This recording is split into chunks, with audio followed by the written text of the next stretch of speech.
Yeah.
What's good, y'all?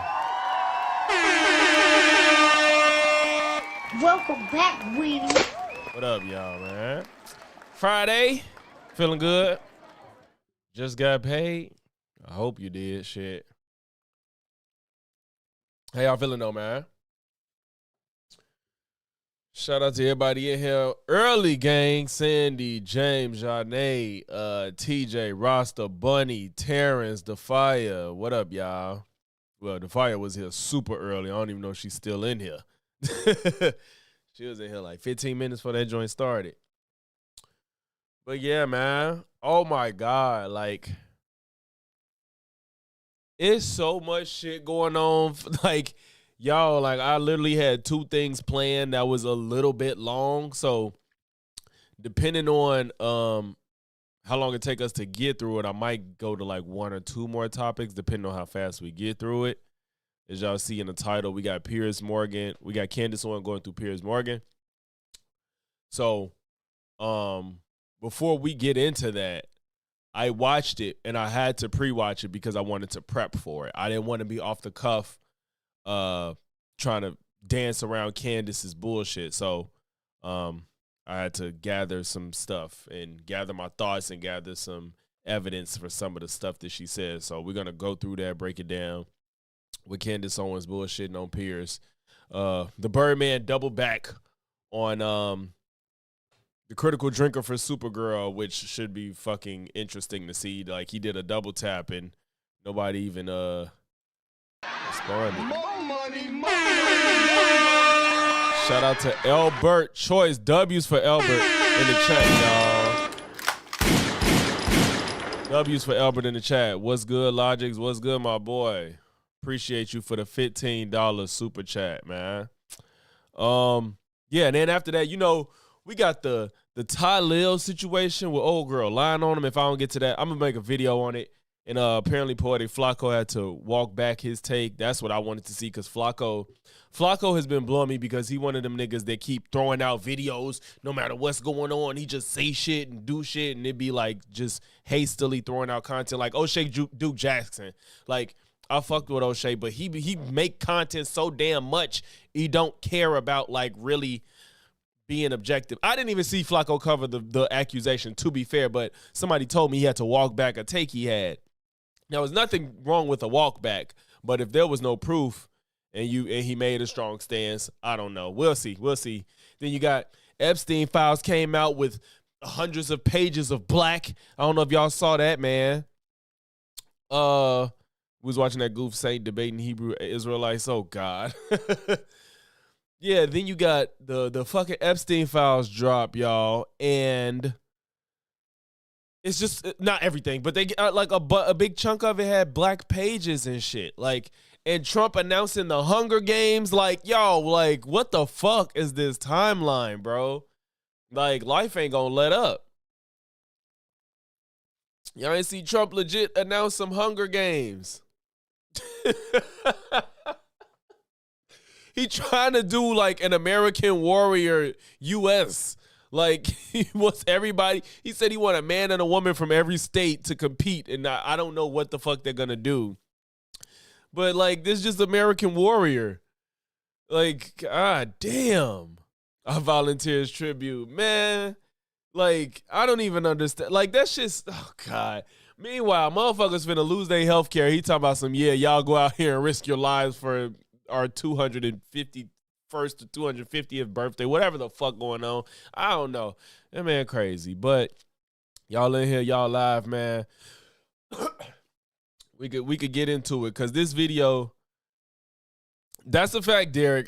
That's the thing where everybody say about Joe Biden. They like, it was boring when Joe Biden was president. I actually like my politics a little bit boring. And you know what also happened when Joe Biden was president? He got shit done that mattered. Everybody want to shit on his presidency because he was quiet and don't brag. Joe Biden got shit done, and he was boring. I don't care. He got shit done, though. That's what happened. It ain't just by happenstance came out of the pandemic better than every other country. I'll be damned if Trump had to deal with that. It would have been shit. Right. Motherfucker out here talking about 50-year mortgages and shit. Like, he not trying to help nobody. It's definitely not boring, but shit, I don't know if it's worth it at this point. Golly. Like, my goal of getting a house is just getting pushed back further and further because of this motherfucker. Oh, man. Shit is crazy, bro. Okay. All right, let's do this. This video an hour, so let's get into it. Gonna speed it up though. Amid all of I that, know Candace talk fast, so we might have to slow down some parts for her. and she joins me now for her first interview since the meeting with Erica Kirk. Does she look like a duck? I don't know what's happening. I don't know. I think the lipstick ain't working for me right now. Candace Owens, welcome back to Uncensored. It's good to be with you at the end of another year. Yes, and what a year it's been, not least for you. It's fair to say your fame continues to rise, infamy some would put it, but you're always a welcome guest on Uncensored. Let's get to this extraordinary meeting that you had with Erica Kirk. It came right after we saw her say in that CBS town hall, you should stop, just stop with the conspiracy theories. So who approached who about you guys actually getting together? I was approached by Turning Point after Blake Neff, who works on Charlie's show, sort of fumbled this invite. I'd almost say it was a fake invite publicly. And then in the middle of the night said, oh, Candace is not able to be here tomorrow. And they never messaged me. And I think there was quite a bit of public backlash with how they went about it. It just was just not the way that we try to set meetings. And so what happened after was they reached out to me, said Erica would agree to do a live stream, just the two of us. And then after Erica's PR blitz, they reached out again and said that they felt that it was better for us to meet one-on-one as opposed to us sitting down having Megyn Kelly moderate, which was the idea originally. Right. And so where did you have your summit meeting? At a hotel here in Nashville. And a lot of as you know, a lot of your supporters, fans of your show, think that you may have been lured into a trap. Did anything while you were there make you think you were being lured into a trap? I don't know that a lot of my fans think that I was being lured into a trap. I think ahead of time they had some concerns, obviously, because I think in general, after you see a public assassination and you start tracking so many lies that are happening, there's going to be an understandable amount of angst that people feel. And I certainly felt the angst as well. I've obviously been very clear that I am suspicious of some of the characters that are at Turning Point USA. So I totally understand why the public was concerned. When you saw Erica, she was obviously angry about you in that CBS town hall. What was her demeanor like when you met her?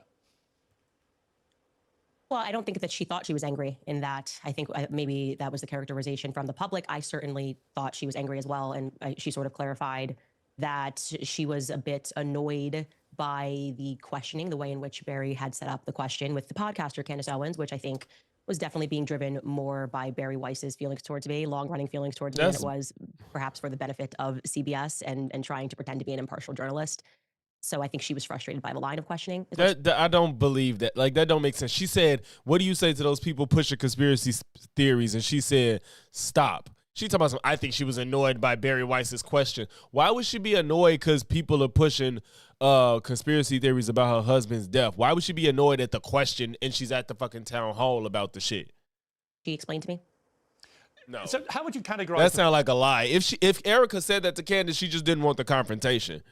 Shit. 4.5 hours. If you were looking at it in totality, what was the tone of the conversation? What do you think you both got out of it?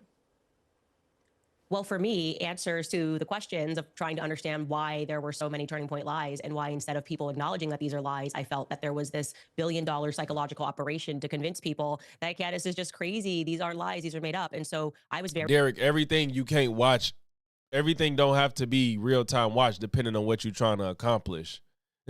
I can't go into something trying to debunk somebody lying and not be prepared to do so. It depends on what the goal is.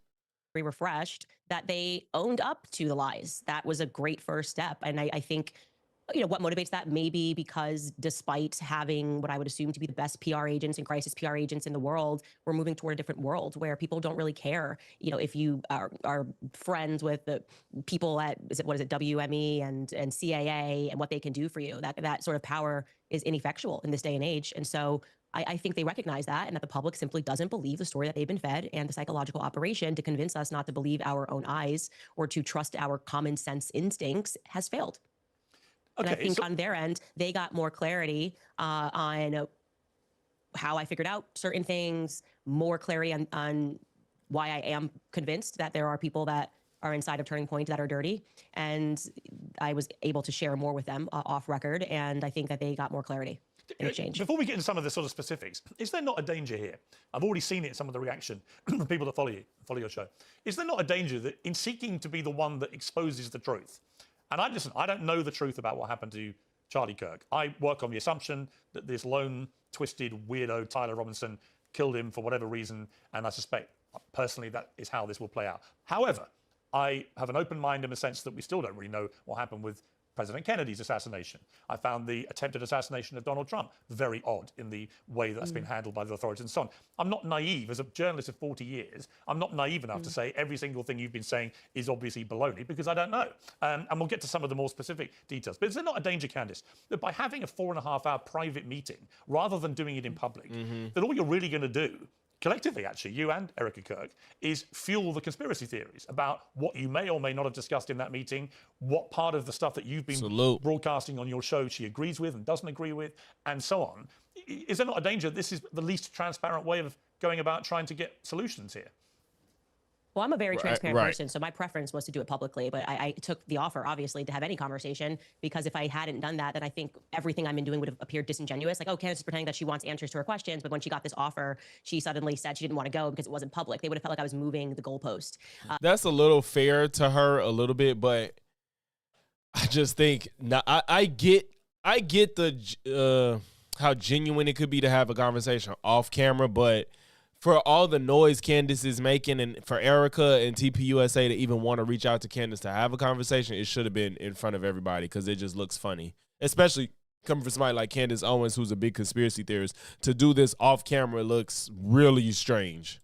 So I was willing to take anything. And from their viewpoint, they felt like after the CBS News and the Fox News hits that Erica did, it was, my understanding was that they felt that it was a good idea to bring the temperature down first by having us sit down and communicate.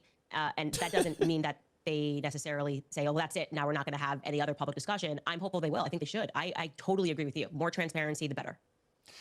Who else was in the meeting? Erica was there. Who else was there?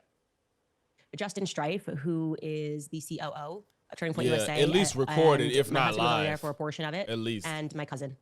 So there were no lawyers, for example? No lawyers. But they did phone their lawyer, because I asked the question. I was like, look, I'm open to being wrong, obviously. If there is something, which I think the media was kind of hinting at, that they had more, but they couldn't share it with the public, I said, I'm happy to keep my mouth shut. And I want to feel good walking out of here that there is something there. There is some sort of a smoking gun. And I will tell viewers just to be patient. And so they did call one of the lawyers working on this case, and it was not convincing at all. He said, in effect, all we have is what the public has seen. And we won't know more because we're investigating and looking for more. And so that just made me go. The problem with Candace is nothing is convincing unless it's what she thinks. That's the problem with her. Oh, why is everybody being so over the top and ridiculous and using words like the evidence is overwhelming? It was Tyler Robinson, when they don't have anything that's overwhelming to show that they don't have a video of him taking the shot, which I think was something that I assumed, like, okay, there's all these cameras, maybe they actually have that video and they're waiting for a moment to release that to the public. They don't have that. Or at least I can say Erica's side has not seen that. And the lawyer communicated to me that they would not have access to that until earliest would be May, that right now they're just investigating, just like we're doing back at home. Okay, you said that your motive for going to the meeting was that you would be able to come out and tell the world Tyler Robinson killed Charlie Kirk. So are you in a position to say that? Do you believe, as a consequence of your 4.5 hours with Erica, do you believe that it is now most likely that Tyler Robinson killed Charlie Kirk? Absolutely not. I haven't seen one piece of compelling evidence that Tyler Robinson scaled the rooftops like Spider-Man on a college campus that he didn't go to. Look how she got to make everything sound ridiculous. Scale the rooftops like Spider-Man. Girl, it's a roof. There's always a fucking way to the damn, well, not always. But there's often a way to get to the roof from a building. Like, why are you scaling like he climbed it? And fired one shot, a magic bullet shot, and killed Charlie Kirk.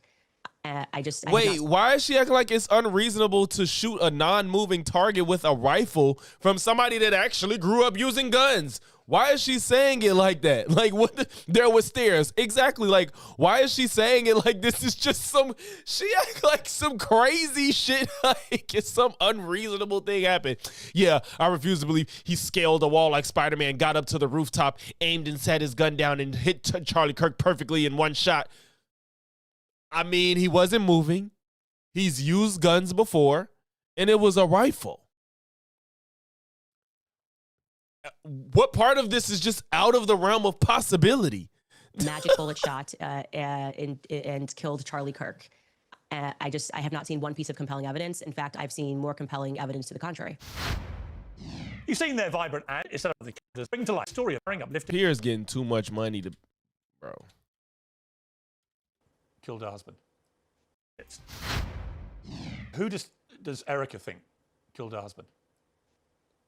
Well, I think that in her recent PR blitz, she sort of communicated that she trusted her team, and her lawyer was using kind of the same rhetoric that the media has been using, where, you know, there's really, this is like, you know, it's overwhelming. Maybe he didn't say the word overwhelming, but he was like, it's very clear, I think is what he said in particular. And then I pushed back and I said, what's clear? This is after this interview is after she spoke to Erica. And then I pushed back and I said, what's clear? The affidavit? That's all you guys have?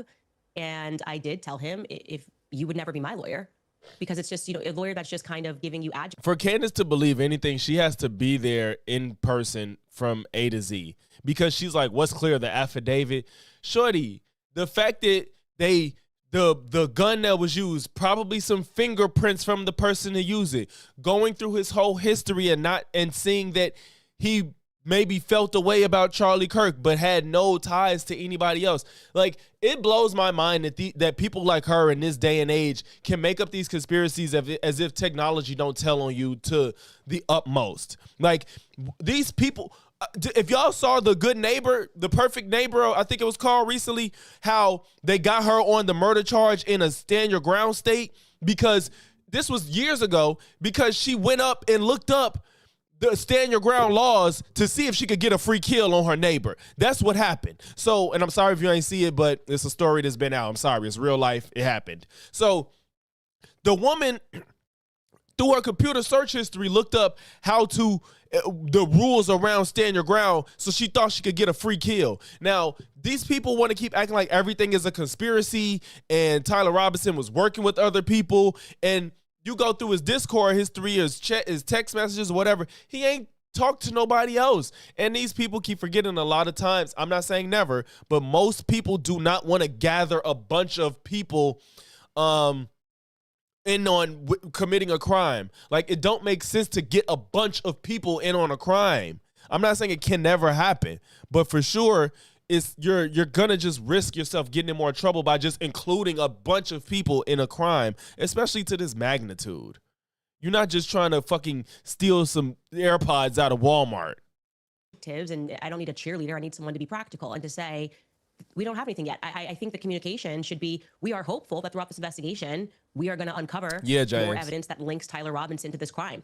I do feel confident that he was involved in some capacity on that day. As I have said many times on my show, I was the one who broke the story that he was at the Dairy Queen throwing out clothes, a local Dairy Queen throwing out clothes in a nearby cemetery. And so I do think he was involved, and multiple people were involved that day. And I think he did pick up clothes. I had communication with Lance's family. I had communication with Tyler Robinson's family.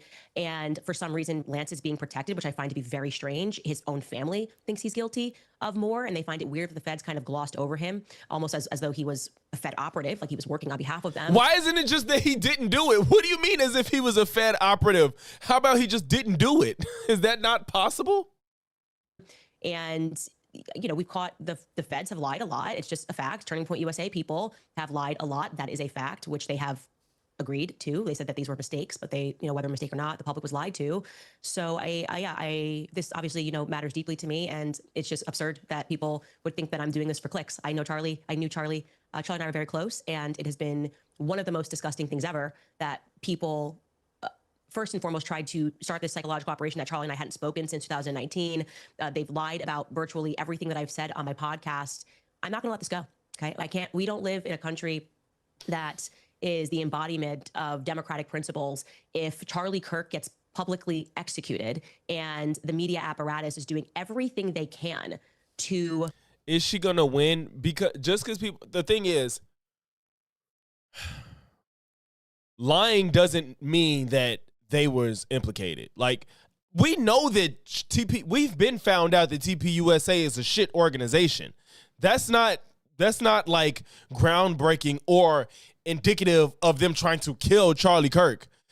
TPUSA is a shit organization. That's totally separate than playing a part in getting Charlie killed. So you could say like, oh, TPUSA did lie and stuff, but you have no proof of them being implicated in his murder. That's the problem. Cover the tracks. I would say to cover the tracks by demanding that there is no further inquiry into what happened on that day. Right, that is not a country that I can get behind. Let's get to some of the details, because it seems to me you've put up a lot of theories, but a lot of them don't seem to have a clear conclusion from you about what you actually think happened. I mean, you've been all over this now ever since Charlie was killed. What do you believe happened to him? Who do you think killed him? True crime. So I can't tell you definitively who pulled the trigger. I'm not going to lie to audiences and just put something out there that's not real. But what I can say is I feel convinced that the feds were involved. I can tell you that. I think the feds were involved in staging a cover-up. I think Kash Patel knows what happened and did not happen on that day. I am convinced by me being told by people that are feds that he is not acting right and that he is not wanting to share any information. Just a couple of people are allowed to even see anything. A fed told me that they can't even touch the Charlie Kirk file without risk of being fired, and that he's grown increasingly mad. The U.S. Marshals that were there when they were doing the quote unquote manhunt for 33 hours said that Kash Patel effectively sent them on a wild goose chase, which is what was signaled to the public. How about this is just Kash Patel's incompetence and not, again, the TPUSA had any parts of this or the FBI. You notice she has to bring in every time something don't make sense, she has to add another party to it.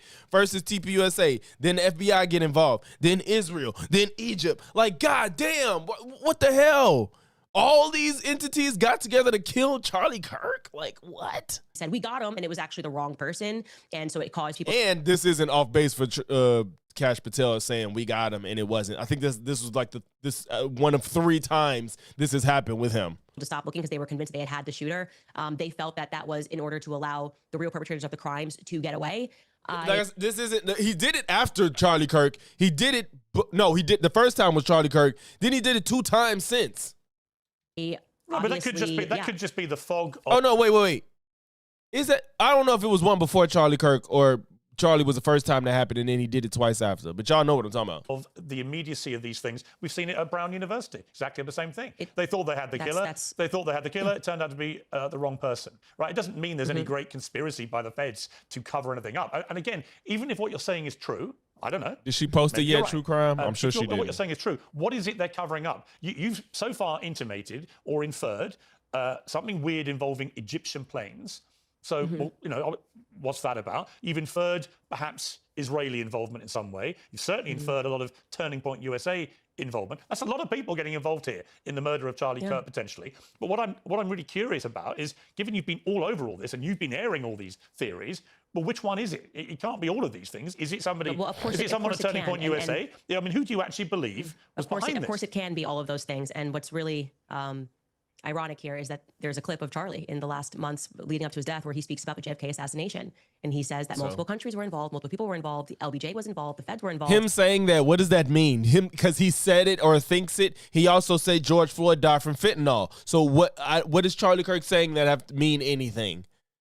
And he's correct. That is what it means. When there is a conspiracy, there are multiple people that are involved. Of course, there's not one person on a grassy knoll who shot JFK. Well, it might have been there are people who had to agree to it. The Dallas police were involved. Candace. I'm answering your question. You're asking, why aren't you just going to point to one person? That to me, even that seems like a part of telling people not to believe their own gut. Obviously, for this to have been pulled off, she cut herself off, telling people not to believe their own gut. How do you know how stupid and unevolved we would be if we believed our gut? That doesn't mean anything. It doesn't help anybody. It doesn't get you anywhere. Believing your gut is nothing to go off of when you're trying to seek out truth. When you're trying to figure out something that you don't know the answer to. Following your gut is never been a good indicator of fact finding. I don't know why she said that as if it's intelligent, but her audience feeds off that shit. Follow your gut. Get the fuck out of here. People involved. There had to have been people at Turning Point that were complicit in having this happen. Now, who knows what their motivations are? Doesn't mean maybe this person's like, hey, I'm going to help you. Hang on. Okay, let me stop you. Hang on. When you say obviously somebody at Turning Point, you are accusing right now people that worked with Charlie. Wait, she said obviously? There had to have been multiple people involved. There had to have been people at Turning Point that were complicit in having this happen. Now, who knows what their motivations are? Doesn't mean who had to be. Maybe this person's like, hey, I'm going to help you. Hang on. Okay, let me stop you. Hang on. When you say, you know what also is stupid about the Turning Point conspiracy? With Charlie dead, what does Turning Point become? Because right now they're off the rails. For y'all that don't know, Unfuck America is out there right now in Phoenix at AmFest, and the The people that are going to speak at this Turning Point event have been shitting on each other on stage. Like, you got some Republicans backstage finna fight they got Nick Fuentes people out there finna fight conservatives. You got Ben Shapiro up there shitting on Tucker Carlson. Tucker Carlson come on stage shitting on Ben Shapiro. Ben Shapiro shitting on Candace Owens. He calling out all the anti-Semitism on the right. Like, it's a shit show over there. What would be the goal of the organization that Charlie Kirk is holding together to kill him? What's next? What happens after that? Because all y'all gonna probably not have a job in 2 years because the way Trump is doing shit and everybody leaving, not believing in Republicans anymore, and just the simple fact that Turning Point is turning into a shit show. Erica just wants a big ass mega church out of that motherfucker. Probably she don't even care about politics. All she keep talking about is God. What are y'all gonna do? What are y'all gonna do now? Killing Charlie Kirk there's no end goal in that. And I wish Piers asked that question. Even if he don't, I know we don't buy into this, but he should have asked, what's the end goal? Obviously somebody at Turning Point. You are accusing right now people that worked with Charlie Kirk at the company he built, which is now run by his widow. Blue Waffle you are is directly crazy. accusing people in that company of being complicit in his murder, right? She's not saying Tyler's innocent. She's saying that he's just a pawn in this big scheme. I want to just be very clear connecting that dot. If he's involved. That To when her, there is a according to her. conspiracy, of course there are going to be multiple people involved. So applying that same logic to JFK, right? Knowing, as I do, and as Charlie did believe that LBJ was involved, which then implicates the feds as having been involved, which then implicates the Dallas police. It's just so crazy how Candace does not. Okay, Candace is big as far as like personalities on the internet. But she's not praised as this amazing journalist. And for her to always pretend like she's cracked the code to all these unanswered questions that she raised that nobody really asked, she's not that girl. She's not that. She's not like CoffeeZilla has more of a reputation than her. That's my point. Like, usually when you hear CoffeeZilla, you be like, hey, that man done cracked like, if he say it, it's probably a lot of merit to it. You know, people be like, oh, if CoffeeZilla said it, maybe we should listen. I'm not saying he's on point 100% of the time. That's kind of hard to do. I'm not saying it's possible, but it's hard. But CoffeeZilla has a reputation for being like, if he said it might be some truth. Candace is like, oh shit. Candace saying I probably should believe the opposite. Now, to her base, they think Candace be on some shit. I just asked somebody the other day. I asked him, I said, what has Candace ever proven from all of her journalism and investigations she's put out? What has Candace ever cracked, like been the person to blow the lid on? Like, what's one thing she's ever done that people didn't know and she's the one that found it? No, it's no answer.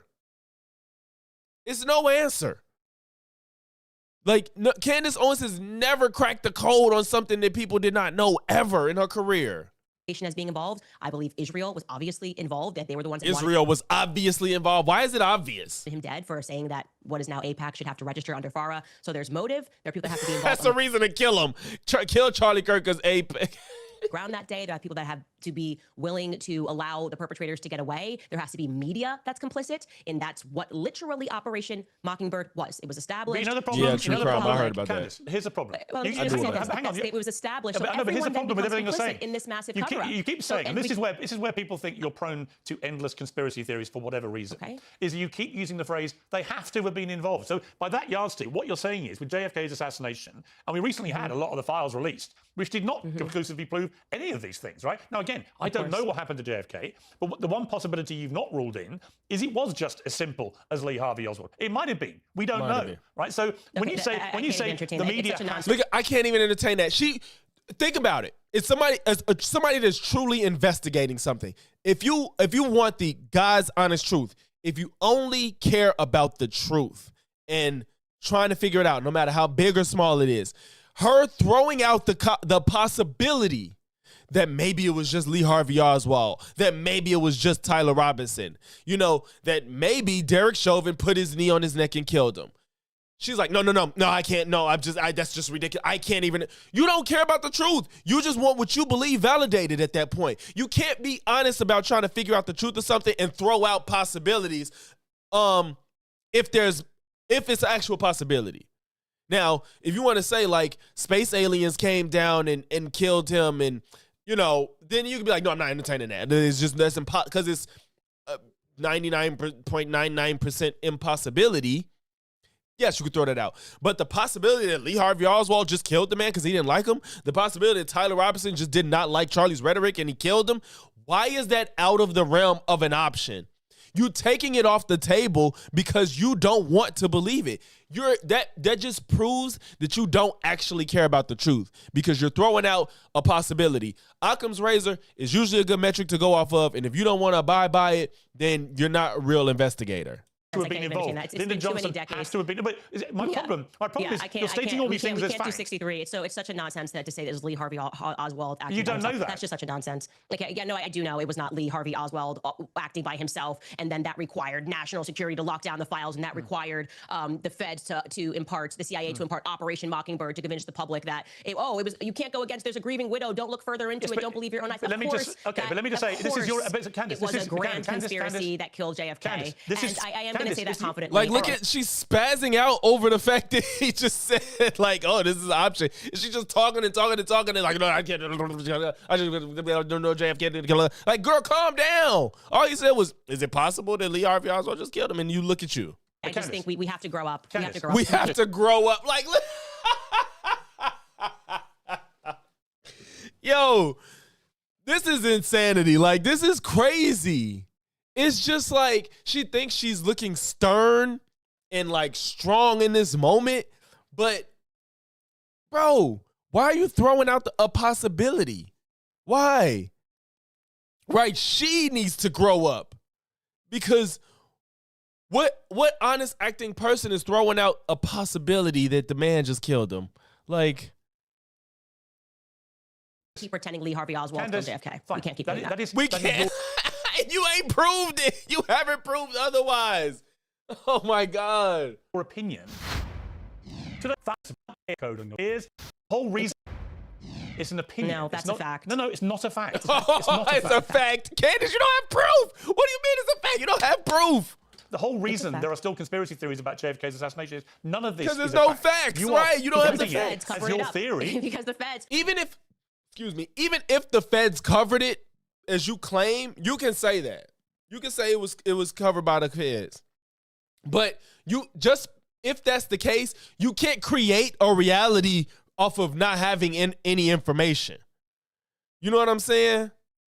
You said, let her do the work. She making the MAGA right divided.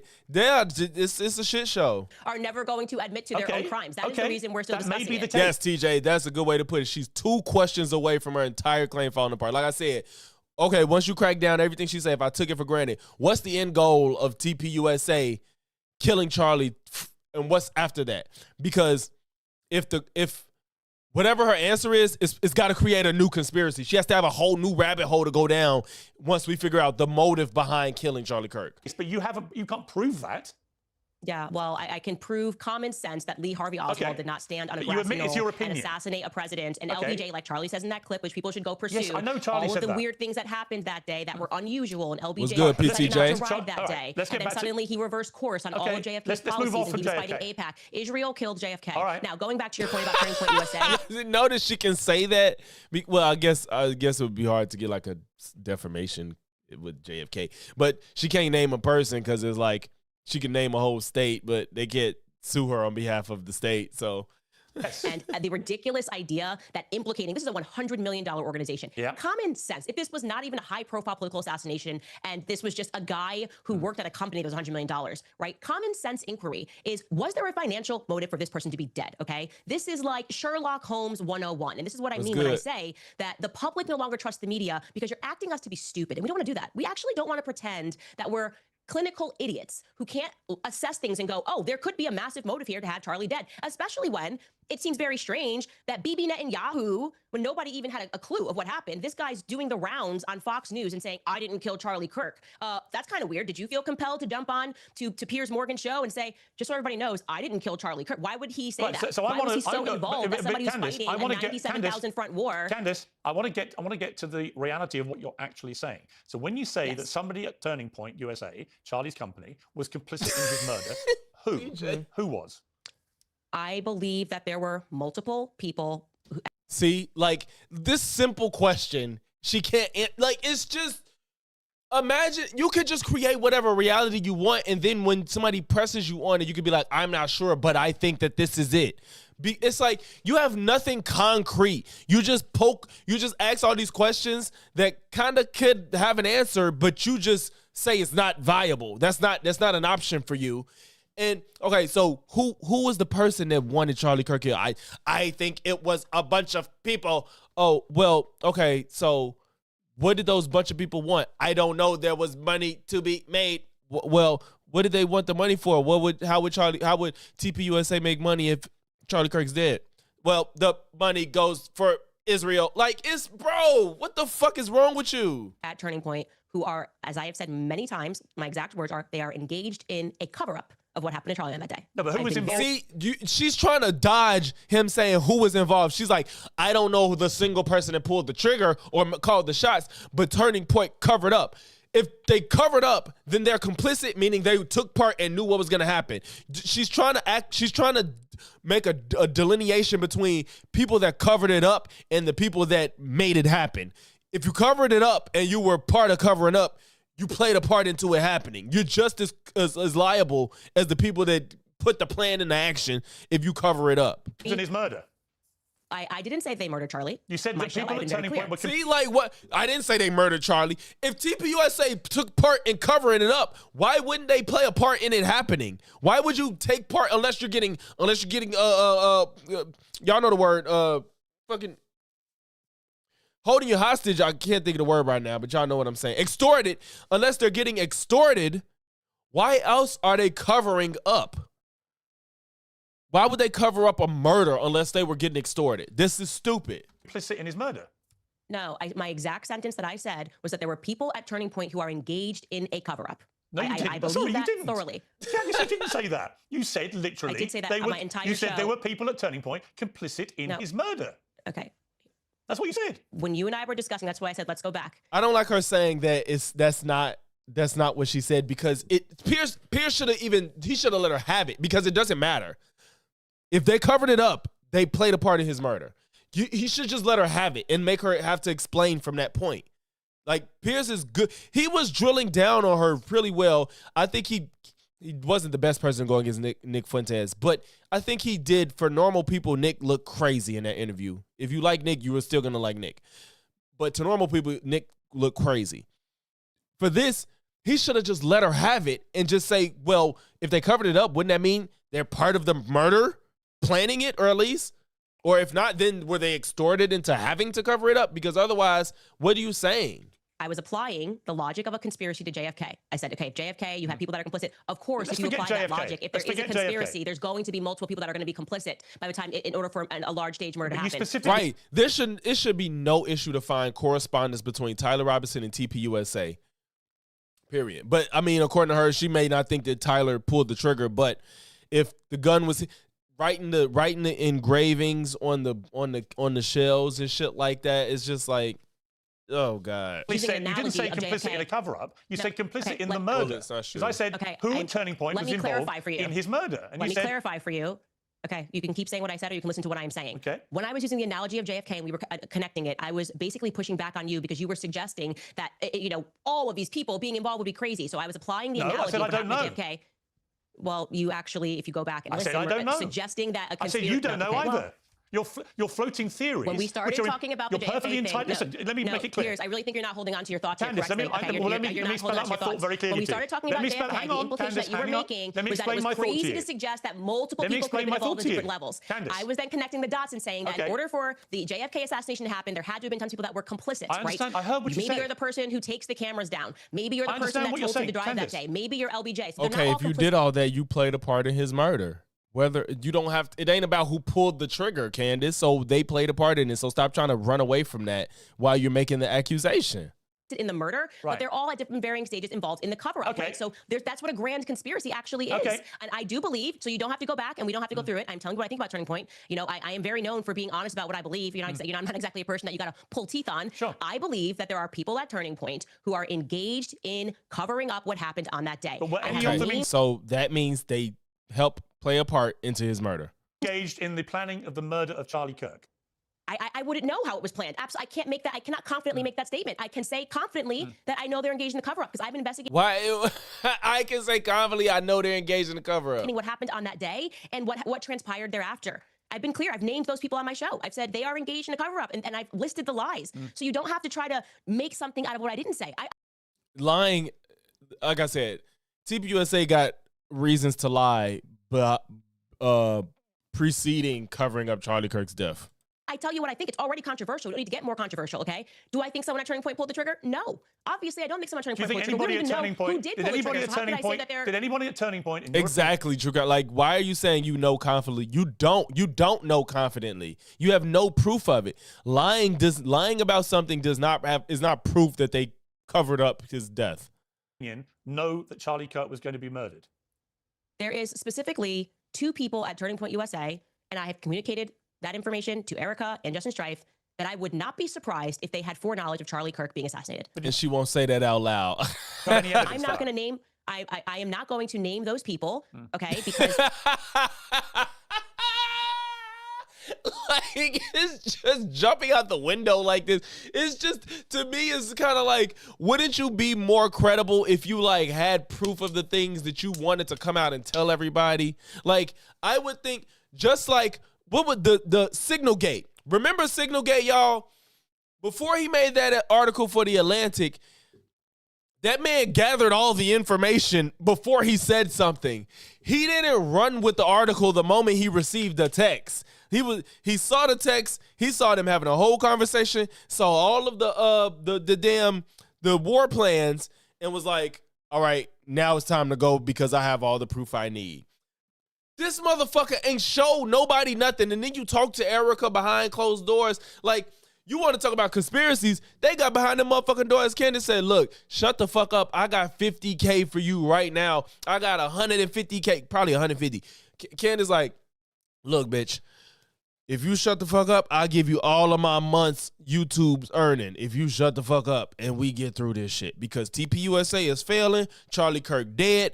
They ain't going nowhere from this point on. So if you shut the fuck up, half of what I make this month on YouTube, we splitting it, bitch. Like, it's just, I believe that conspiracy before any of the shit that's coming out of her mouth right now. Because you don't just talk and you don't have proof of anything you're saying. Like, I've seen more even attempted proof of Alex Jones disproving her her Egypt plane conspiracy. Like, I didn't look into it because it was Alex Jones. I'm not gonna lie. I kind of just paid it, but I'm like, oh, but he showed something. It was like a video of this guy showing something. I didn't watch it in depth, but that's neither here nor there. You talk so much, and it's just all of these questions. It's just you're jacking off. Just ask the question. Just ask the question. Just ask the question. I ain't proving shit. I'm just asking the questions, and you prove nothing. It's not right for me to name those people until I know for a fact that they did. Did you give the names Did you give the names to Erica? Yes, I absolutely did. You gave the names to Erica of 2 employees, current employees at Turning Point, who you believe were involved in the preparation for the murder of Charlie Kirk. Is that what you're saying? I told them that if I were in your shoes, these would be 2 employees that I would look further into. That's and what evidence do you have that they... Candace should be the head of the FBI. She should be head of the DEA. She should be head of Homeland Security. Because why do you think you always got the answers that the FBI can't figure out? Even despite Kash Patel, there's probably people that don't know what the fuck they doing. Why do you think that you, as Candace Owens, this face is funny as fuck right now that she's making, but why do you think that you have the answers and you don't prove anything? Yeah, she's hedging on a lot of this shit because she be going when she talk, but she's trying to calculate herself to not say anything too crazy. Because if you're so confident, Candace, why the fuck won't if you're confident as you say you are, and then you saying that you got these names that you want people to look at, why aren't you putting their names out like these people? Maybe, hey, FBI. Well, she didn't say FBI, she told Erica, but so she says, these people I think you should look into because of X, Y, and Z. You should have some type of proof of why they're a lead. Again, if you're going to jump out the window and claim this already, you need to put it all out there. Why are you giving out some information and withholding other information when you don't have proof of any of the shit? You had any prior knowledge of the murder? because I don't have concrete evidence is the reason why I'm not naming them. So You don't have concrete evidence of shit. I've been So you've got no responsible. I'm not evidence, saying, but you're telling the widow that these two people may have been involved in the murder. But you see the problem.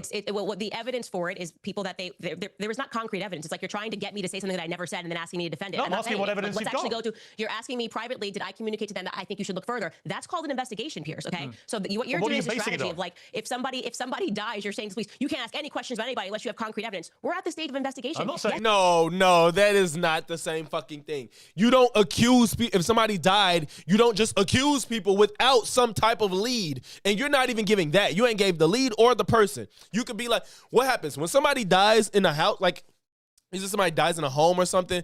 They go to the damn domestic partner first or husband and wife first, because most people kill people that they know. There's random murders is less frequent than murders between people that know each other. So when somebody dies and there's no clear indication of what happened, they look at the family or a spouse first. And once that checks out, then they start looking other places. But when somebody dies, you don't just start accusing people without a reason. And you ain't giving the people or the reasons for this. You can. I'm And not let me saying give that. people in the public the permission to do this. Follow your instinct. If you feel something is off, keep asking questions. Wait, she scoffed at widow? Further. That's called an defend it. No, I'm not asking saying what it. evidence Let's you've actually got. go to, you're asking me privately, did I communicate to them that I think you should look further? That's called an investigation, Piers, okay? So what you're what are doing you is a basing it strategy on? of like, if somebody dies, you're saying to police, you can't ask any questions about anybody unless you have concrete evidence. We're at the stage of investigation. I'm not saying yes, that. you can. I'm And not let me saying give that. people in the public the permission to do Must this. have been further Follow your back. instinct. If you feel something is off, keep Follow your instincts. No, Candace, your instinct. I keep catching these weird ass faces she's making. It's hilarious. You don't follow your instincts if you're not trained to follow instincts. I know some of y'all, I don't know. I'm guessing a lot of y'all probably watch like JCS, Explore With Us, This Is Monsters. These YouTubers that they document crime and they like show you like interviews of murderers and stuff like that. You know, they'll explain these people. Look, your name is True Crime Junkie. So these people are trained to find signs and trails and signals of behavior that people do when they engage in crime. Like they're trained to see these things. Candace, you're not. You're a journalist. And I'm not saying that doesn't mean anything, but journalism isn't the same as, like forensic scientists or, criminal investigators. You don't have the same type of training. This instinct shit is bullshit. Now, I don't even know if Candace would probably benefit more if she watched some JCS or Explore With Us. You know what I'm saying? Like, God, she would probably be better at her job if she watched a damn YouTuber. asking questions No problem. until you get concrete No evidence. And when you problem at have concrete evidence, It's not you should life name those train people. me. I don't have the concrete But you evidence. have named I other find there people. inconsistencies. Okay, but you have named other I'm trying to people. answer, Piers, you can't ask me questions. You can't ask me questions. Let me finish it. I have communicated to them that their inconsistencies make me uncomfortable. I have communicated to them that somebody else who is a third party gave me some information that I am not yet comfortable as I am vetting it, giving it to the public, because that's the responsible thing to do. These are private citizens. And that if I were in their shoes and had more access to information, I would go down that route, okay? Unless I am fully confident that they actually did have something to do. Yes, I'm a big JCS fan. I stopped watching it. I stopped watching Explore With Us as much because they was doing a lot of like leading to some big reveal and it never was as big as they made it, and it was pissing me off. But I watch JCS and I watch This Is Monsters. This Is Monsters is really good. He just tells a story. His voice fits so perfect while he just tells stories. He doesn't he puts his opinion in sometimes, but he doesn't do the whole explanation of everything. He's just good at. I love This Is Monsters. Here is the The smoke YouTubers that do true crime stuff. gun. I'm not going to name those people, Okay. but The fire. people I have named thus far are people that I believe are engaged in a cover-up. Like I said, hold me accountable for Well, what let's I have talk said, about one of those okay? people. Let's talk about one of those people Cool. because the Turning Point producer, Blake Neff, wrote this in early December. Ever since Charlie's murder, Candace Owens has leveled a flood of allegations against people at Turning Point USA, people at Turning Point Action, and people who work for the show. She has made them against some of Charlie's closest friends and against some of his most dedicated employees. She suggested that Michael McCoy, Charlie's chief of staff, knew Charlie would be murdered, was happy that he died, and stayed silent because he was told he would be the next Charlie. That's fair, Erkman. That's fair. Move then to, you said in your podcast that new information was given to you in your meeting with Erica Kirk about Mikey McCoy that's now satisfied you. Did Candace on a graduate? video on the 27th of October, you devoted a whole episode to this guy and his supposedly I never strange said behavior. I have information that satisfied me about Mikey McCoy. Well, okay, well, I'll ask you to That's not a direct clarify. quote. Okay, well, you can clarify that in a moment. But let's hear what you said about Mikey McCoy before the meeting. So we decided to slow this clip down, and we're going to watch this clip slow down so you can see that it is exactly 834 milliseconds from the time that you hear the shot. That is how long it takes for Mikey McCoy to put the phone to his ear. Now, why is that precise timing so important? Because there's no dialing. Mikey didn't have time to dial, okay? You can't dial. Oh, no, that's high school. And put your phone to an ear in 0.834 seconds. Now, what was the new information that you got in your meeting with Erica about Mikey McCoy? So I'm sorry, your gotcha is not going too well, but I... Okay, yeah, Candace never graduated. She got, of course, she got some experience. I won't take that away, but maybe if she actually fucking graduated, she would have some more journalistic integrity if she fucking graduated.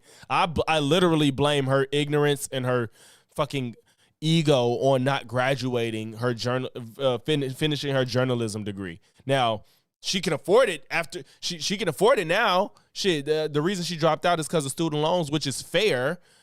You know, I get it, but you have the money to go to school. You could have fucking graduated, but you know, college is a scam to her. And that arc when she went on Destiny Stream, oh god, she just exposed herself. Never then said, I am now satisfied that Mikey put the phone to his ear. What I presented to the public... What you graduate for? Sorry, just to clarify. Yeah. No. Yeah, well, you did say your degree in? You inferred on your podcast... Well, let me give you the chance to clarify. It's a very familiar story when it comes to debt. Yeah, that discrimination lawsuit that she fucking won.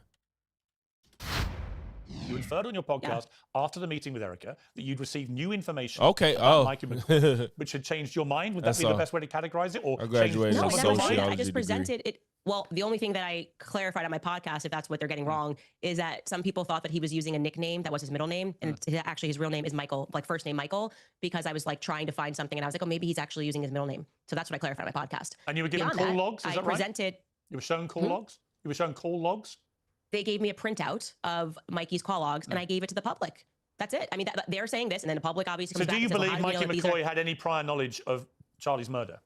I can't say that he had prior knowledge of the murder unless I have something concrete. I can't say anything about prior knowledge. What I can say is what happened on that day. Mikey's behavior is weird on that day. I find it weird. I find it weird. It's weird. Everything is weird. I gave it to the public. That's it. I mean, they're saying this, and then the public obviously comes back and says, do you believe Mikey McCoy had any prior knowledge of Charlie's murder? I can't say that he had prior knowledge of the murder unless I have something concrete. I can't say anything about prior knowledge. I just love how she's hedging on this. I don't have anything concrete, but yet you want to talk so loudly about this. I just couldn't imagine being a YouTuber. Like if I had questions, like the David, the singer guy, the singer that allegedly killed that girl and put her in the trunk. I could never see myself as like on YouTube, like, he did it. Now it looks like he did it, but just to have no proof or nothing, it's just like, why is she? Anybody could come on here and be like, why was his ex-girlfriend's name was, I forgot whatever her name was. She was in the trunk of his car. It's like, yes, it looks bad. It looks terrible, but you don't have the dots to connect. You don't have the lines to connect the dots, rather. Like you can't, as strong as Candace comes out with her claims, you would think she had more proof. Celeste, thank you. God, I ain't remember that shit. I'm not following it harshly. I'm waiting for the outcome, honestly. You know, he made a song with Celeste in it. His girlfriend's name was Celeste. She was in the trunk of his car. Why was she in the trunk? Like, yes, it looks terrible, but you need a smoking gun. You need a smoking gun. Say what happened on that day. Mikey's behavior is weird on that. And not only that, that's easier to point to him than this, because Candace is involved in TPUSA, Israel, Egypt, and everybody that Charlie Kirk knew, apparently. So it's just way harder to believe. Day. And you need way more proof. Weird, like I said in the podcast yesterday, that what has been communicated to the public is like he called Erica instantly. First thing he did was call Erica instantly. And that's actually the call logs show that he didn't call Erica instantly. But what are you suggesting He called about his this guy? wife 'Cause you- instantly, you and put then a- he had 3 as you know, ways. when you've got a And then massive he- platform, and then but showing his Candace, call log here's the showed that problem. Blake Neff actually You didn't have a tell the truth massive- about what happened on that day. But here's the problem, Candace. You have a massive platform, as you know. Millions and millions of people hang on your every word. When you devote a large part of an entire episode to the strange behavior of Charlie Kirk's chief of staff, you are putting a target on the guy's back. Yeah. You're inferring it has something to do with this. Yeah. Or something to do with some cover-up, or whatever it is you're inferring. You know what you're doing when you do that. When you saw Erica Kirk, did you say to her that you believe there's something suspicious about Michael McCoy? Was she able to explain to you why there isn't? Or does she share your view that he is somehow complicit in this in some way? Well, we actually dedicated more time speaking about his father, who I think it's strange to me that man calls himself a pastor. I communicated fully that everything about that man makes my skin crawl. I think he's a bad person. I think he's involved with bad people. And We can say the same about you. this is obviously Mikey's a son. And, I asked a bit about Rob McCoy and Mikey McCoy's relationship. I would just like to be clear. I am not going to be emotionally conditioned to believe that asking questions when we aren't getting any answers is the crime itself. The crime was when Charlie got shot in the neck. So, But you've already said, you've already said though, you told Eric. Oh, I forgot about France. Yes, Israel, Egypt, France, and the U.S. government. Wait, let me And finish. TPUSA. You can't ask me questions. Not let me You're finish my contradicting what statement. you've just said But to you me. have to. You said to me earlier, What did I you contradict? said you gave 2 names of people in the Turning Yes. Point organization that you believe are complicit in some way. You gave those names, but you wouldn't name them because it wouldn't be right to do that. But you did name this guy, Mikey McCoy, who was the chief of staff. Because Why? his actions are strange. You're two different things. Wait. Because his actions are strange. I'm not saying the other 2 people's actions are strange, but wouldn't there be something behind you actually giving their names to Erica? But you're giving 2 names to Erica of people in TPUSA, but you won't give us the name to Mike. You giving us the name to Michael McCoy or whatever, because his behavior is strange. What is the symmetry breaker between these 2? Like you have no proof of either, I guess. You still have no proof of anything, but you're throwing out one name and leaving out 2. Why? She would. Really, Piers, I think you're having trouble holding on to 2 buckets of thought here, okay? No. You said, in regards to someone that was complicit in murder, that is a very serious allegation. I gave them names of people that would not surprise me if they did have foreknowledge of Charlie Kirk's murder. And you ain't tell us. Okay. Let's see what's the symmetry breaker for telling us about McCoy. You are now shifting gears and you're asking me about Mikey McCoy and why I am raising red flags about his behavior on that day. Because I believe his behavior on that day was weird.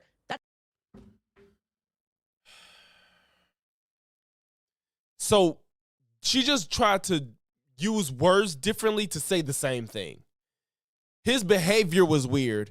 The other 2 guys I think they had foreknowledge of Charlie. I think they have foreknowledge of Charlie. His behavior was weird. His behavior being weird would put him in the realm of having something to do with Charlie, right? Right? What else are you bringing up his behavior being weird for if it's not to have something to do with Charlie? Why is it okay to say his name and not these other 2 people, Candace? It's like that's what she do. It's like I can't give up my sources, or if I tell these names and all that type of shit. All that shit is just ploys of a cult leader. Now, whether Candace knows it or not, she's a cult leader. She has all of the fucking all the factors, all of the characteristics of a cult leader.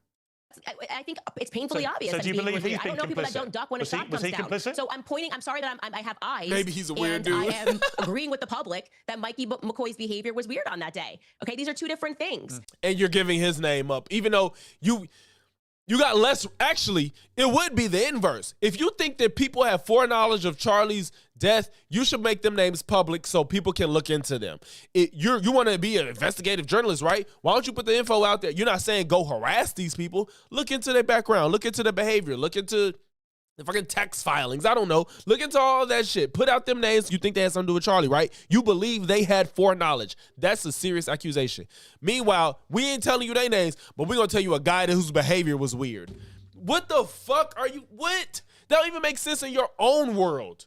Now, if I'm going to make the an assertion that somebody had something to do with planning this murder, I better be damn sure. And I need, if I say that on my podcast, right? Hey.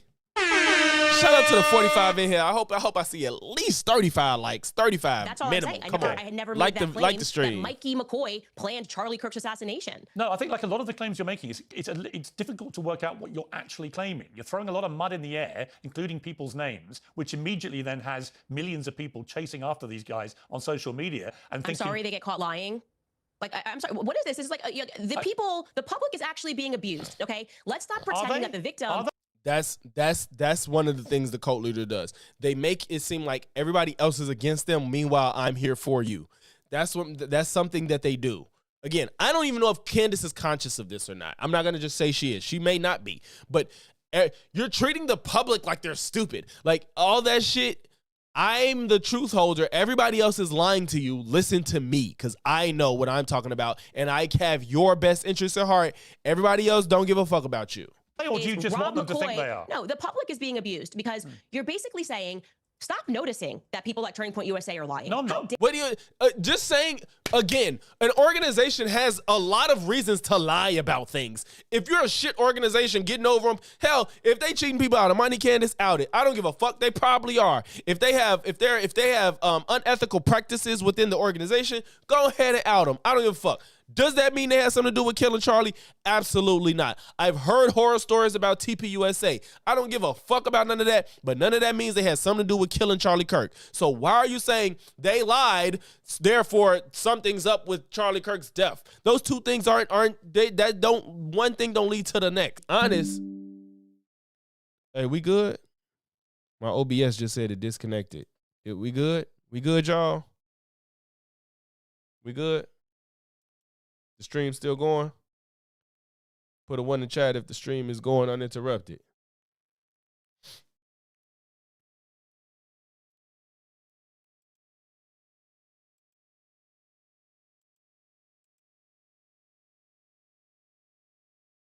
I guess it fucked up for a second. Okay. OBS said it had disconnected. Okay. All right. All of these people have lied on record after the assassination. And the public goes, hey, that's kind of a weird lie. You're like, how dare you put a target on their back by noticing that they're lying? I mean, what weird psychological operation? How dare you put a target on their back by noticing that they're lying? I mean, what weird psychological operation is this? Yeah, it's a reason she won't say what the lies are. Do you believe? Lie. Okay, but do you believe Erica Kirk has been lying about it? No, I have been explicit on my show when people were saying, why aren't you attacking Erica Kirk? I said, because Erica Kirk has not lied. If to the extent that she lies, I will call it out. And that is why I did call out when she lied, okay? When she said Charlie Kirk never received any text messages the night before saying that he was worried about that he was going to get murdered tomorrow. I instantly said, well, here we have it. That's a lie. He definitively did send out text messages to both Dan Flood and Andrew Colba. And when we met in person, she clarified that, okay, yes, that's real. And we didn't know until you said it because he was using a different app and she was checking his iMessages. So to me, if you lie, you're going to make an enemy of me. Just don't lie. How about that basic requirement to say to people, don't lie about what happened on that day. Don't lie about what you did on that day, because that's the first clue to investigators that that person should be looked at further. All Again, right. this is common sense. Okay, let's move to something else. And that's true. While these lies are public, why you think nobody has arrested these people? Yeah, it does look bad when you lie about your whereabouts, but people lie for different reasons. Like I said, it's very much so plausible that TPUSA has lied about things that doesn't incriminate them for his death. Exactly, true crime. Candace has made other stranger allegations involving French paratroopers in maroon shirts, Egyptian Air Force here we go. Let's get to it. Looked at further. All Again, right. this is common sense. Okay, let's move to something else Blake Neff said. He said Candace has made other stranger allegations involving French paratroopers in maroon shirts, Egyptian Air Force planes flying out of Provo, Utah, and potential underground assassins traveling through unseen tunnels. At one point in early November, she started wildly throwing suspicion on members of Utah Valley's soccer team for wearing hoodies. I could go on. There's always something new coming up. None of it ever pans out because from the start, there's been nothing there. What do you say to that? He's lying. And that left out Turning Point. So that would have been 5 different organizations. And that's the reason why Blake Neff is a suspicious character. I mean, him saying that I pointed to a soccer UVU person is complete fiction. I never had discussed that person on my show. Somebody was asking for a clearer photo of the person on X, and I shared it. No suspicion. Never said this person had anything to do with anything. I never covered him as a suspect on my show of anything at all. Didn't ask for more information on this person. That kid instantly responded and said, oh, those are our school colors, and that was it. and Turning Point tried to turn it into a thing. Why are you doing that? She said, I never discussed this person. Meanwhile, she just broke down how she did, maybe not discuss them as a suspect, but somebody asked for clearer photos and stuff. And there was a specific person that felt pointed out and they contacted you. Therefore, they were highlighted at some point of your stream, right? But she just said, I never discussed this person. That wasn't even true. Now, it feels a little nitpicky to call that out, but with somebody like her, you have to, because she could have just started off by saying, she said he's lying, he's completely lying, blah, blah, blah, blah, blah. She could have oh, shit. More money, more money, more money.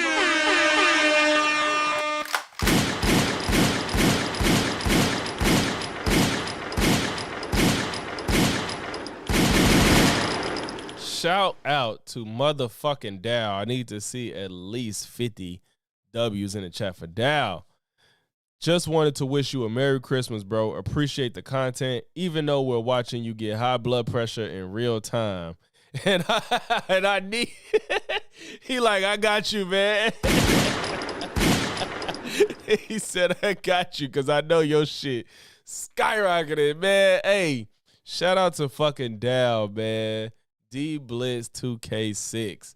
Thank you, brother. I need that for the blood pressure meds I'm going to need after this. For sure. Shout out to Dow, man, for the $50 fucking super chat. Make sure y'all like that motherfucking message. And yeah, god damn. Thank you, bro. Thank you, brother. I think that's the biggest super chat I've ever gotten. Thank you, sir. I can't tell you how much I appreciate it. Appreciate your support, man. Thank you, Dow. Responded and said, oh, those are our school colors, and that was it. And Turning Point tried to turn it into a thing. Why are you doing that? Regarding the Egyptian planes, that's a fact. Why are you saying she said that there was a military Egyptian plane on the ground that day? But wait, I forgot. Yes. Again, she could have just started off by saying he's referring to the soccer player that was in this picture and blah, blah, blah. She started off by saying he's lying. That's not true. He made it up. Like, well, it was some merit to what he said. Don't act like it just came from out the goddamn sky. As a suspect on my show of anything at all, didn't ask for more information on this person. That kid instantly responded and said, oh, those are our school colors, and that was it. Yeah. And Turning Point tried to turn it into a thing. Why are you doing that? Regarding the Egyptian planes, that's a fact. Why are you saying she said that there was a military Egyptian plane on the ground that day? There was. In fact, there were two. So why are you pretending that that's like a weird thing to notice? And that is why people have been flagged about these planes. To his other, let me ask you about the planes. I'm never allowed to answer a single question that you say in entirety before. Oh, that's not fair. You was talking for a little second. Like, don't do that. And you when you're running a show, you can't just let somebody talk ad infinitum. Like ad infinitum, whatever. How the fuck you say that shit? You can't just let somebody keep rambling. That's just, you can't do that. On to the next question. You can't just keep talking ad infinitum. I'm allowed to ask no, it's called answering. Yeah, I swear to God, I forgot he said that. I did not know he said that. I did not remember he said that. You just read an entire statement of multiple points of place. I got to the second point, and you're like, let me ask you a question. No, I want to ask you. No, Piers, you already asked me a question. I'm trying to answer the question that you asked. No, yeah, but I get it. You want to keep talking, but you can't let somebody talk forever. I want to ask you a follow-up specifically about the Egyptian planes, given you've now addressed it, which is, where is the evidence that any of these Egyptian planes were tracking Erica Kirk? I wish you did say that, Jade. I'm going to be publishing the full document because there's not even just 2 planes. There's actually 4 planes that have been flying in, and I should be more thorough because I realize that the and spreadsheet tracking I posted Erica Kirk. Can I just please, without you cutting me off, sure. answer one thing? Okay, thank you. These Egyptian planes, more broadly speaking, now that we have gone deeper onto the planes, recognizing that the reaction to them is not normal, what we can say is that these Egyptian planes are tied to Israel. They've been flying in and out of Israel with their transponder off for years. But regarding the Turning Point USA picture, more broadly speaking, Turning Point USA faith, okay? Obviously, Erica has been involved in a lot of the church stuff. It's not specifically tracking just Erica. It's Turning Point faith events. Broadly speaking, I gave that information as well. I told Justin Strife and Erica, I'm happy to give you this like color-coded spreadsheet. There's no question there's a correlation here between Turning Point USA faith in particular, which, by the way, from the beginning of this, I've said something is wrong with this faith contingent, especially because Rob McCoy for a while was heading up that department, and he makes my skin crawl. And so, yeah, I have the evidence for that, and we're going to actually publish it on our website. Right, so there can be no question, which I should have done from the very beginning. But let me ask you. Showing that these planes were tracking Charlie at various times there where Erica is, various times there where Rob McCoy is, but the consistent thread here is faith events, like Kingdom to the Capitol tour. Assuming you're right, and I don't know, But I know Erica Kirk, when asked about this, said on CBS, if you want to go through my flight log, go right ahead. It's very boring. You, Candace, say I was here on this date. I have a photo on my phone to prove I was actually in hospital having contractions. So that's one thing she's directly repudiated. But let's assume for a moment you're right, and that all these Egyptian planes were flying around tracking Charlie Kirk and Turning Point, Faith and Erica Kirk. Why? What are they? What is your theory? I don't know. I don't know. But I don't what's know. your That's theory? what I don't know. You must have an idea.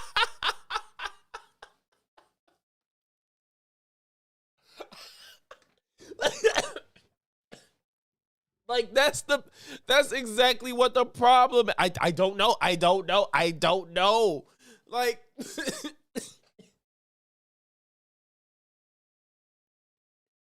bruh. Candace, don't you think that's like the most I mean, like with this logic, could I not just say like, at every event that Charlie Kirk, every time Charlie Kirk went to a college campus, it was a Wednesday. And, you know, Wednesdays are the busiest days on a college campus. So why would he be there when the most people are there? Wouldn't that be a danger to his life? I mean, it's just like you're just taking a thing that occurred. Like Candace is like, you know what I think I'm gonna call her is Correlation Candace. I think that's what I'm gonna call her. Correlation Candace. Y'all heard it here first. If y'all heard it somewhere else, fuck them. You heard it here first. Correlation Candace, because there's never a causation with her. Everything is a correlation. There were planes in the same place that Erica Kirk was at. Therefore, they killed Charlie. Like, god damn. Even if they from Israel, I would assume that Israel got planes at a bunch of places across the country at the same time. Did you look into where every Israeli plane was at the same time in America? Like, I like this is just. That's what. Yes, y'all. Correlation Candace. That's exactly what I'm gonna start calling her. Or Correlation Owens, one of the two. Y'all pick. Which one is it? They both.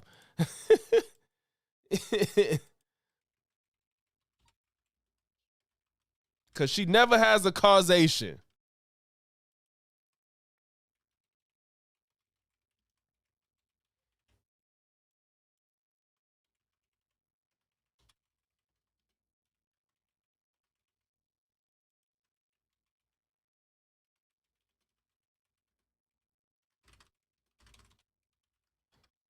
Y'all vote. Because that's what's going to be the title of this goddamn video.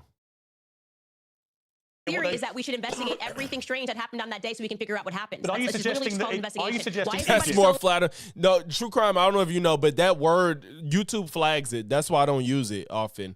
I know Jew and Watts was telling me, like, you get demonetized if you use that word, like, I guess in a title, or if you say it maybe in the video at all or excessively in the video.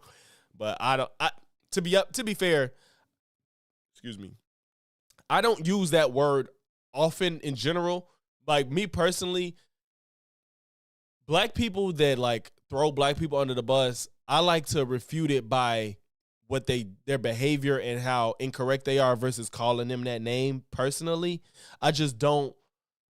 I don't want people to be like, you just ad hominem or any of that dumb stuff. I try to make people engage with what I'm saying versus the names I call them. That's my personal approach to how I critique people. I don't want to give them a straw man to attack. I want people to attack what I'm saying, not the names. So I don't really say that. Even when I talk about these people, if y'all notice, when I talk about like Tatum, Stevie, Cartier family, I don't refer to their race as a reason as to why they're wrong. I refer to their race as a means to show how ridiculous they're being, but not as the sole argument. I want people to attack what I'm saying about them so they can't fall back on the insults, rather. Candlelation. That's too difficult to say. Why are we pretending that we don't know why we ask questions? Like, why? Like, you're a journalist. You You have know. a theory. Say flurf and said, wait, how is flurf a stand-in for? You're like, what's going on? What's going your on? Why do theory? you want to know why these planes were tracking? I don't know if I don't know if he worked around it or maybe he don't care if he get demonetized sometimes for Lucas, but Watts and Drew said they got demonetized when they used that word. Charlie, well, my theory is that we are being sold absolute Vote fed true fluff. The crime. media is doing their Operation Mockingbird Part 2 scenario by telling us, well, unless you absolutely have a conclusion, you can't even ask the question. Yes, we very well But it damn may can. be, Candace. Keep asking consistent questions until we get a clarified explanation for what PTJ, happened on I that day. And right now, we have nothing, okay? And that is the reason why people are watching my show, because I'm the only one not treating them like they're absolute idiots who Or, don't have feelings, who believe in magic bullet trains. again with the my audience is smart because they listen to me because I'm the arbiter of truth, and everybody else is treating them like they're dumb because they don't care about them. That's that cult shit. And who understand that Candace. Egyptian planes should not have been tracking Charlie even 3 times this Okay, year would be okay. an anomaly, But Candace, okay? you They've been tracking him. We don't know where it's going to That's end. because it reminds you of Furby Defier. So we are going to keep asking questions until we get clear answers. Candace, it may be that the person in the media spewing bullshit to the public is you. No, nice try. It's not. It's Could you be. by saying, why are you asking Could be. questions? Don't you worry about Mikey's feelings? Everyone knows what this is. And like Oh I my said, God. because we have the example, the concrete example of after JFK's assassination, the media members quite literally being put on the payroll of the CIA, we have a historical example that we can look at and go, we're not doing that again. Doesn't matter how many times you keep telling the public that I'm spewing bullshit. It is only because there has not been anything that has come out of this investigation that makes any sense that the public is not listening to, I am sorry to say this, Piers, people like you. And what I love about you and I... You see what I'm saying? People like you, like her audience will eat this the fuck up. I'm really curious what the comment section says though, but her audience will eat this up. sitting down is at this exact same time last year, you were doing the same weird questioning and making all these things when I said that they were committing a Holocaust against the Gazans, and then you changed your mind. Actually, You know what, actually, Piers? this time- I'll see you next year when Actually- you change your mind again, and we actually- have more information about what happened, actually, and you realize Candace- that the difference between me and you is that I have the Candace. courage to take the risks and ask the questions first, okay, before it's popular. Candace. You wait until it becomes popular, and then you change your You mind. may remember that one of your courageous moves was to repeatedly tell the world that Brigitte Macron is a man. As you now know, And she is. As you now know, we had a $300,000 bet to She ain't got no choice but to dig her heels in further. Look at the exasperation. Look, she blew. Mind you, that's why she went to that Israel one instead of the Gaza one instead of the Brigitte Macron thing, because she probably don't feel confident about that at this point in time. Brigitte Macron is a man. As you now know, And she is. As you Look at her. She tightened her lips when he said that name. Look at her. Look at her demeanor when he brings up Brigitte. Look at it. One of your courageous moves was to repeatedly tell the world that Brigitte Macron is a man. As you now know, And she is. As you now know, we had a $300,000 bet to charity about this because she's a woman. Yes. Is my view. She's not a woman. Well, we're going to find She got to dig her heels in further. out is the point, because it's going to court, they're suing you, and when she proves, as she will, that she's a woman, because it's very easy to prove, and you lose that case, then So they kind easy of- that she they- refuses to do then- it for years. But then it, Keep in mind, Candace is fucking lying. If you guys have not watched it, it's this creator named Jose. His profile picture on YouTube is a blue jay. He did a great deep dive on this Brigitte Macron Candace stuff, and they've provided the Macrons have provided a bunch of pictures of Brigitte growing up, and Candace just act like it didn't happen. She just says they didn't provide it. Or she just doesn't, she just outright denies that they are real. She says they're fake, or she doesn't get any. She's lying. They've given her pictures of her as a child, so she can shut the fuck up. She just acts like it didn't happen, or just says they're not real. So she's lying. will become more obvious to people that, look, I think you're a brilliant operator at what you do. That's, I like you personally. You know that, right? None of this is personal for me I wouldn't do none of that shit. about you at all. Just get your point across. You ain't gotta fucking jack her off. I just have watched him last year from Brigitte Macron now into the Charlie Kirk story. I think you've developed a modus operandi, which, to put it politely, is you flying what we would call in the world of journalism kites, and just seeing what can cause the most merry hell, therefore get you the biggest audience, therefore make you the most amount of money. And people have, as you know, you've been widely attacked now by a lot of people who say that you're just a ghoul, a vulture. You're doing this deliberately. You're inventing things or just flying ludicrous Okay, conspiracy first theories off, to make money. I do think you Candace, are I the don't wrong know person to that give you an are, assessment, but I given, do, like, I do your know, history and celebrity. Can you not interrupt me? But your rule. I do think it's pretty rich. It's pretty rich coming from you, is all I'm going to say. That's me putting it very nicely, given your background, your career, your celebrity involvement, Princess Diana. Wrong messenger is what I'll say right off the top, okay? Wrong messenger. What you are mistaking, or I guess what I just disagree because Piers' career isn't. He has a big moment with the Princess Diana thing, but that's not that doesn't define his career. I disagree. I'm not. I'm a fan of Piers because he's good at what he does, but I dislike him because he's not an honest actor. But he puts on entertainment. He gives me the entertainment that I said to say is a fucking a guilty pleasure of mine. But his career isn't defined by the Princess Diana shit. Candace, your career is defined by just lying on people. So it's just not the same. Mistaken, because you know what this is. You're talking about power versus the people, and you are always on the side of power first. You're on the side of the Israelis. It's so horrible. Candace, hold on. I'm Piers Morgan. I've actually been very critical of the Israelis, as you know, in the last year. Everybody I've actually been very critical of the You know where your bread is buttered too. Okay, it's very easy to present photos of 30 years of your life. Brigitte keeps teasing. Oh, and she did it. Brigitte, we're nobody gonna asked you for a blood test. We asked you for some photos, and you. And I mean, there's fucking child photos of her. It was like fucking 5 years old, and it looks like this woman is in her 70s or maybe 80 now. I don't know, 70s. There's pictures of her at like 5. It looks like the same person. Funny enough, you can easily see that this is the same person. We're gonna find out. And everybody knows Candace, that we're gonna find out. was not shot by Tyler Robinson on a rooftop. Wait, everybody knows. Brigitte, we're gonna find out, for a blood test. We asked you for some photos, and you refused to do it. Find out, and everybody knows. You deny the photos. We're gonna find out. Was not shot by Tyler Robinson. Everybody, she's saying Charlie Kirk was not shot by Tyler Robinson. So I guess Tyler Robinson is just the fucking the patsy. A rooftop. I am sorry that in this day and age, there seems to be such a shortage of testosterone that a woman has to be the person that states the obvious. God.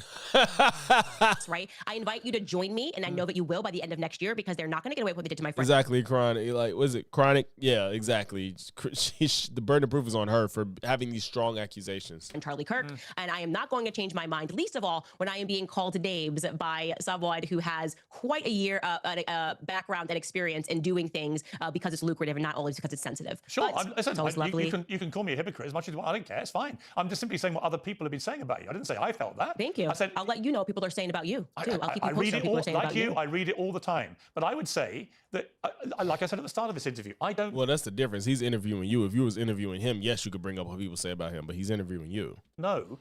Whether any of the things you're saying are true or not. I just do know you're saying a huge amount of stuff. It's making you very wealthy. You're getting millions and millions of people coming in, which by the way... what is this idea that it's making me very wealthy? Can you actually explain that slowly? Yes, I'm going to explain it to you slowly, because I had a huge run-in, for example... This is just like a talking point. No, I'm going to explain exactly what I mean. When Sandy Hook happened and Alex Jones began weaponizing the Sandy Hook tragedy and weaponizing the grief of the poor parents who'd lost their children, and I began to attack him in public. And then eventually there was a court case, and it turned out he'd been spewing deliberate lies, and that every time he spewed them, they found he made hundreds of thousands, if not millions of dollars in the immediate aftermath of spewing the repeated lies, that it was all staged and the families were actors and so on, which he knew to be lies. And he made himself extremely rich and ended up with $1 billion defamation finding against him because he'd been deliberately weaponizing people's grief. And the charge... Yeah, I'm asking you to explain the actual financial metrics. How was he making money? I'm explaining to you the analogy, which is there are, as you know, right now, a lot of people, from Tim Pool to the New York Post to others, Santa who've come Claus. out very stridently in the last week, and say that's exactly what you've been doing with Erica Kirk. Yeah, but you haven't answered the question. So this is just made up. As I said, this is just all fluff. You're suggesting that I'm making money. Did I sign a new advertiser? Are we reading more signs? Do we put this somewhere else? Well, the more views you get on YouTube, the more money you make. Did I sell a T-shirt? Okay, but like, come on, Piers.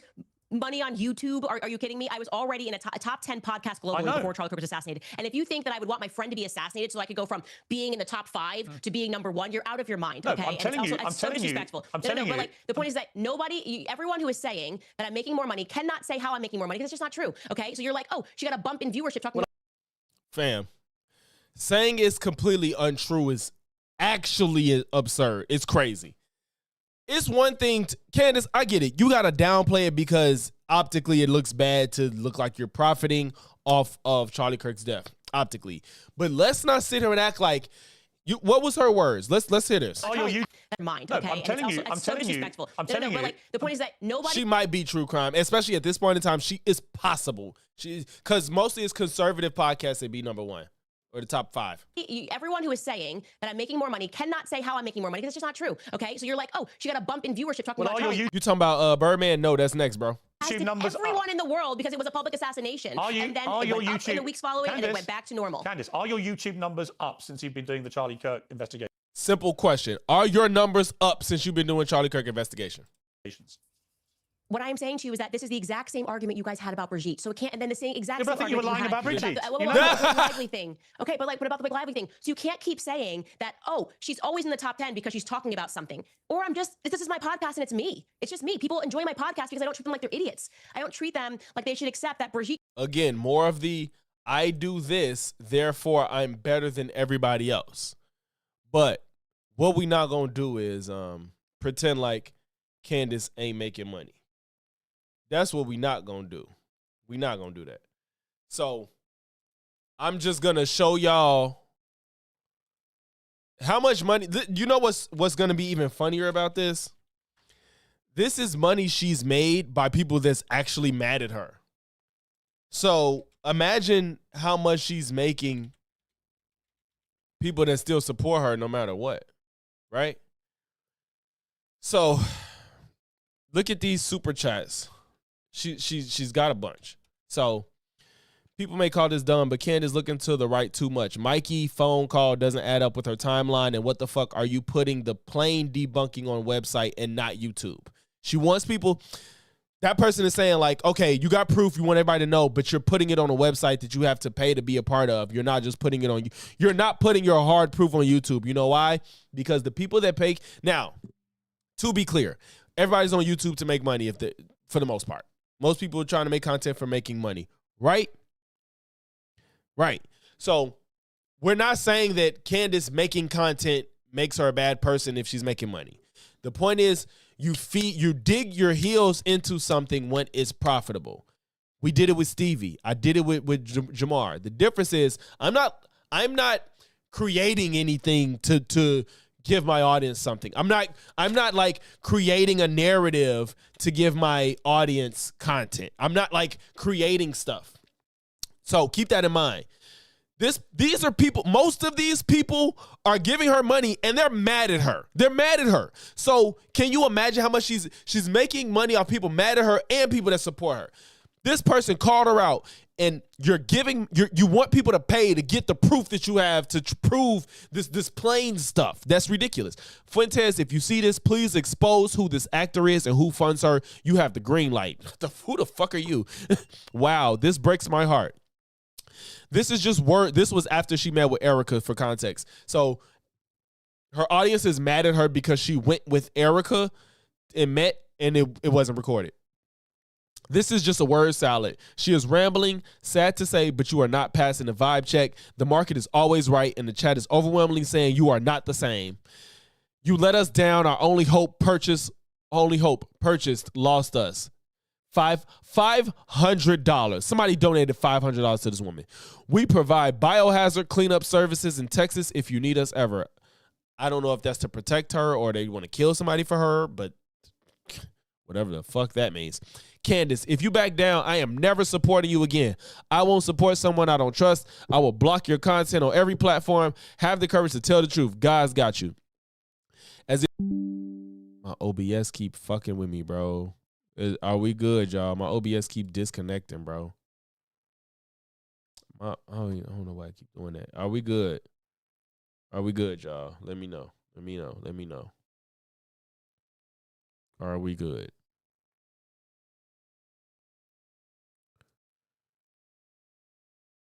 Okay. As if they can't make up the call logs. Candace, seriously, after all they've lied about already, just believe them. This is pathetic. You kissed Erica Kirk's gaudy ring. No solid answers. Fake and gay. You will not outsmart your fans. We make your living. And you believe the call log they probably made up. Put a $ in the chat if you think she sold out. What is happening? This is weird. This genuinely doesn't make sense. You are obfuscating what the conversation was prior to talking to Erica. This doesn't sound very convincing. Funny how you won't say that TPUSA said what TPUSA said during the meeting. How can we believe you now? Are you compromised, Candace? Also, why are you blinking so much? Why did they make it a private conversation rather than a live video after offering you to come and broadcast it the day prior? Nothing burger, word salad, and hummus. Hummus, wow. This is the most confusing video you've done so far. You're not touching the main bases. You're stuttering too much. Secondhand embarrassed watching this humiliation ritual for Candace. Candace led the fake and gay movement. Fake and gay movement. Just say it's over, babe. Guys, I think it could be aliens or she is a messiah now. So These are people mad at her. And that wasn't every screenshot, y'all. There's more. There's more. So why are you blinking so much? So there's more than just that. There's more than that. All right. So her pretending like she's not getting money from this is absurd. So people are sending her money because they're mad. Then you probably got people that still support her, of course. Damn. Fuck. I keep logging in and they keep logging me out, bro. Social Blade. Now, I'm gonna be honest. I have not checked this before the stream. I'm looking at her Social Blade right now. We're going to look at it and see what her shit looks like since Charlie Kirk passed. And I probably forgot my credentials. Okay, we in? Yeah, we in. Okay. When Charlie Kirk passed in October. Shit. Well, would you look? No. No, he did pass in October, right? No, September he passed. Right? Wait, why am I only why isn't it going to right now? Oh, this is Candace, by the way. Just so y'all know, this shit is legit. Like, this shit is not off. Just so we're clear. Bitch, the monthly estimated earnings, this shit not off. It's you gonna fall somewhere in between that if you keep up. Basically, this is what you're gonna do if you keep up the momentum you're at. If you don't, like, if nothing dramatic happens, like if something outrageous happens and you cover it and you could just shoot up. If not, you know, if you keep up your trajectory, you falling in between these two numbers. This is a big gap, but I don't know why this isn't going to right now. Charlie Kirk passed in September, and this I'm literally trying to see September. That's annoying. Why is it only up to October? Oh, wait. Okay. Oh, no. I tweaked. Okay, I tweaked. So, so I was right. Look at this spike. What's this? August. These are subs. Look what happened in September. Look what happened in September after Charlie Kirk died. Look what happened. These are subs. And then October it dropped. So she got a Charlie Kirk. This has to be a Charlie Kirk following. Like, there's no other explanation for that. What the views doing? Damn it.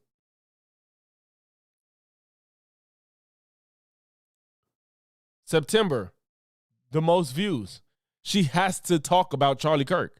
Now, I'm not saying that people won't watch her otherwise, but this is telling. So her pretending as if she's not making listen. This falls into Candace Owens. Like, this falls into what she does, to be completely fair to her. I don't want to act like that's not true, that this doesn't fall into the type of shit that she does. But for her to sit here and look at Piers' face and act like she don't know what he's talking about making money is ridiculous. If somebody would be like, so you didn't make a lot of them Stevie Night videos because it made you money, I'd be like, yes. Yes, I made them Stevie Night videos because it made me money. Absolutely. But you know the difference between the two of us is I wasn't lying about none of the shit I said about him. I wasn't just making up shit. I was covering what, one, my base wanted, and two, my honest thoughts about it. I wasn't feeding into bullshit. It wasn't just nonsense.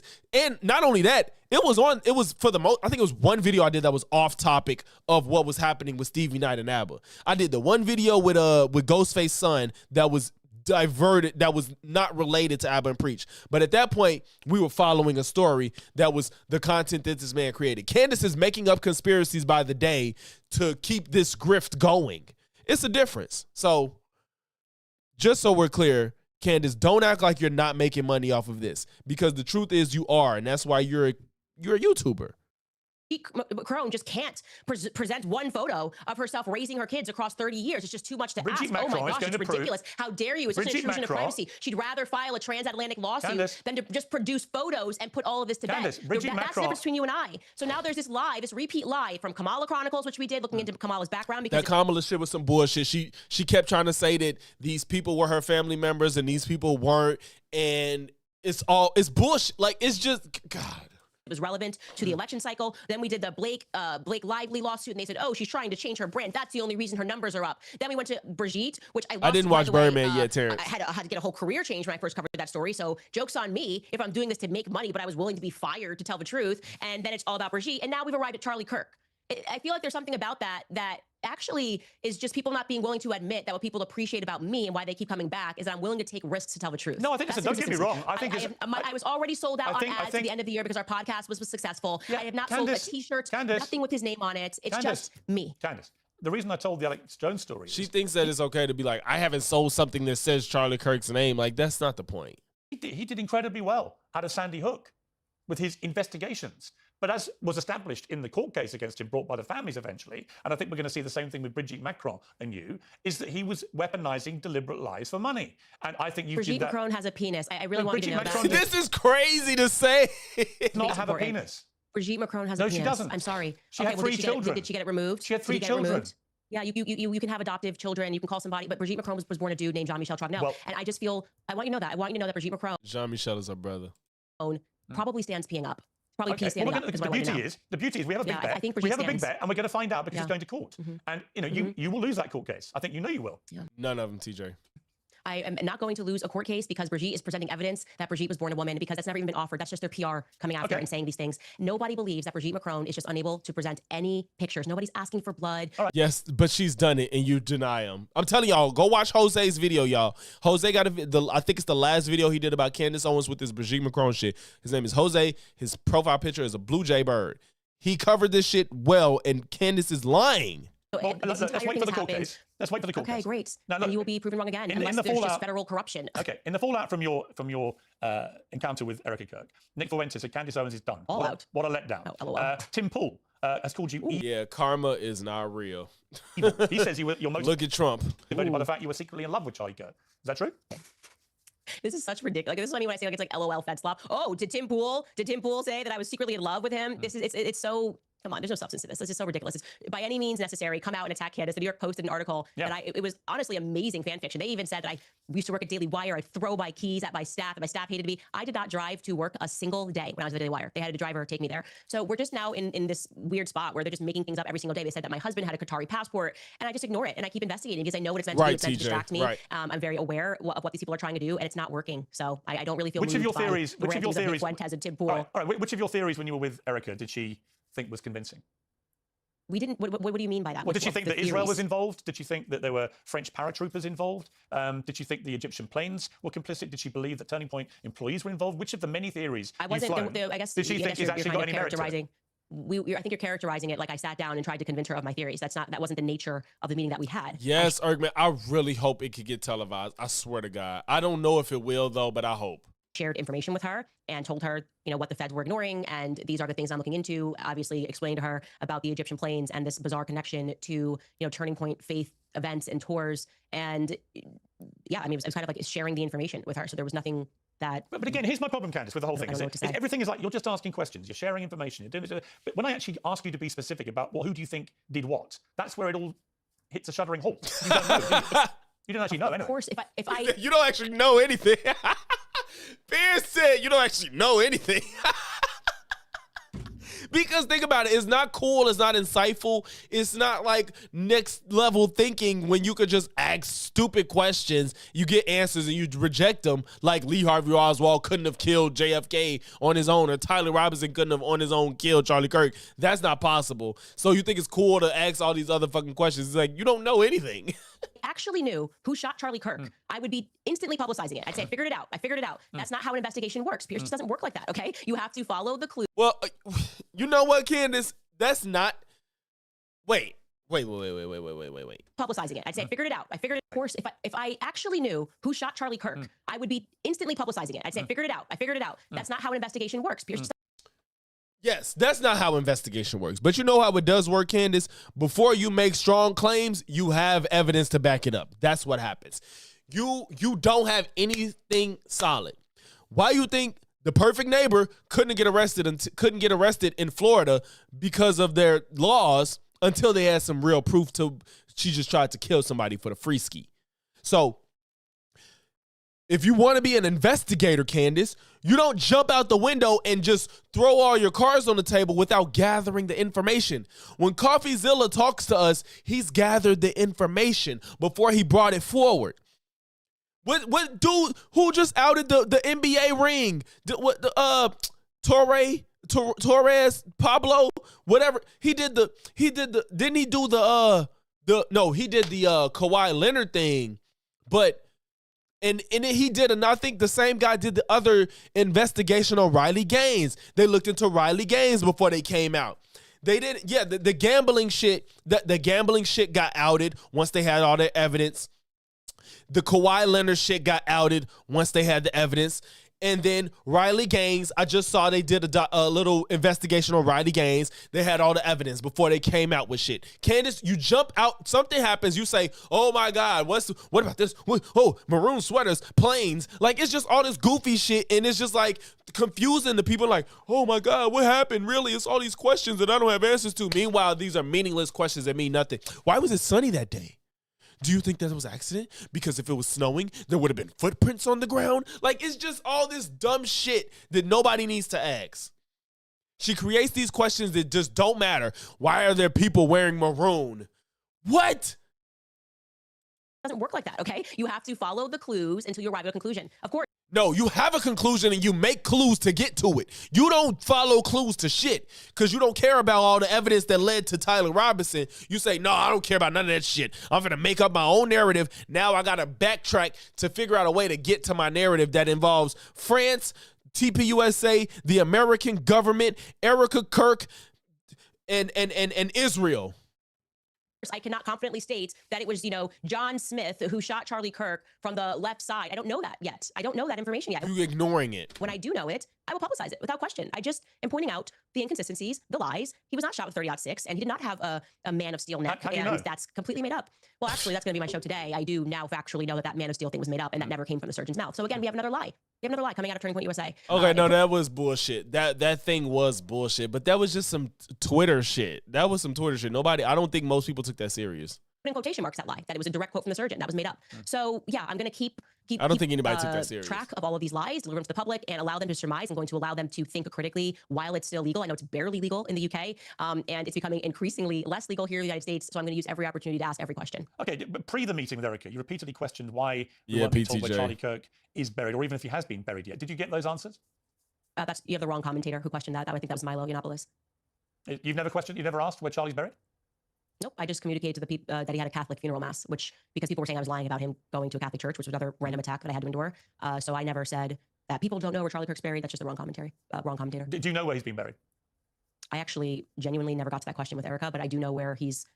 I think the implication that Milo made, again, you have to ask him, was that he's not buried. I do know where there is a spot for him to be buried or to be held in a mausoleum, but I never. That's just you have the wrong person. I'm not. Erica was emphatic in the CBS thing that she wanted you to stop with the conspiracy theories, or maybe you've got it all right, and all of this stuff is true, and it's all involving the Israelis and Egypt and Turning Point in a mass conspiracy with this young kid, Tyler Robinson, brought in, and they're all involved in this dramatic murder of Charlie Kirk. Maybe let's just assume for a moment you're 100% right, but she did tell you publicly before you met to stop. What's clear is you're not going to stop. So is she okay with you now continuing to talk about your theories, or does she still want you to stop?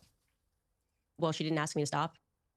Is that the Yeah, she did. She said it to Barry Weiss. She said stop. That's what she said. That's the question that you're asking is throughout that meeting. Well, she did publicly, obviously. So your response to that is what? I'm telling you that then we had a conversation, and I was not Okay. asked throughout that conversation to stop. And to the contrary, That has nothing. Just because she didn't bring it up again, don't mean she didn't tell you to stop. What the fuck is this? I shared information that I had, and I got information from them. Right. This is, That oh helps. my you'll carry God. on. She's so dishonest. You'll carry on Yes. with the theories. Yes. Until I feel confident of who killed Charlie Kirk, I will not stop investigating this. And Erica is okay with you doing You're never. that.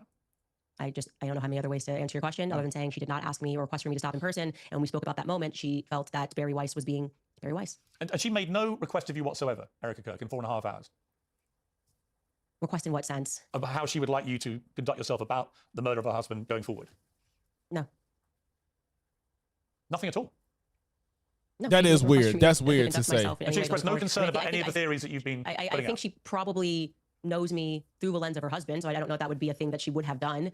But no, she did not. She did not ask me to conduct myself in any way. That seems to just be coming from the media, how I should conduct myself. Am I right in thinking that your mind has taken you to a place where you genuinely believe that Israel, Egypt, Turning Point employees, and Tyler Robinson, and potentially others, but they were all involved in the murder of Charlie Kirk?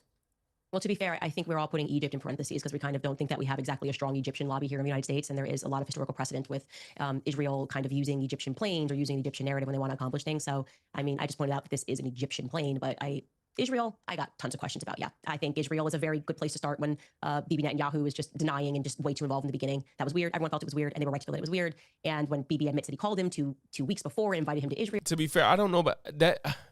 I didn't know. Does anybody know? Did Bibi like say that without any question, or just after jumping out the window? I didn't kill Charlie Kirk, or did he say it after Candace Owens accused him? Did anybody accuse him? I don't know why. That's weird. I don't know what that's about. I don't know what that's about. The Bibi Netanyahu saying he didn't kill Charlie Kirk, if he actually said it. Like, what's that about? People are being, and also because it just happens to be that from the very beginning, Zionists don't want us investigating the Charlie Kirk assassination. So it's just, I would say, the usual suspects. You are correct that I have and sent information. True crime. So did he just say that for no reason? Chronic. So somebody asked him about it, and he said that because that totally changes the context of her acting like he jumped out the window and just said, "I didn't kill Charlie Kirk." Like, that sounds crazy. And it has not been denied by the Elysee Palace, the White House, or the Pentagon that the French Foreign Legion was on the ground that day. Again, something that I flagged to Turning Point USA, Justin Strife, that for whatever reason, the feds don't want this information, which is a bit strange. Yeah, she took Alex We Jones' have the French man. Foreign Legion to the list as well. Yeah, but the French Foreign Legion is like a bandit of, See, this is just a fucking lie. So she's not providing the context that he was asked something about Charlie Kirk. And maybe when I cut this into a VOD, if I can find it, I'll add it. But Jesus Christ. What I've learned about them now is it's like it's a bunch of different countries. It's not just French people. And yeah, that all sounds about right to me. Is there anything else I can answer? You know, I think we've probably covered it. There's a lot of people involved in this murder. And my guess, Candace, for what it's worth, is it'll turn out none of that is true. And that it was Tyler Robinson who, for his own politically motivated reasons, hence brandishing the bullet casings with words like anti-fascist slogans and so on. That's why Derek, he you're did it. saying the opposite He of believed what that two he'd other been led people to believe said. Charlie Kirk was a fascist, so he had to kill him. Which is a different issue about why I feel so strongly that these words should be. And I know you like to bullshit. I feel like you bullshitting.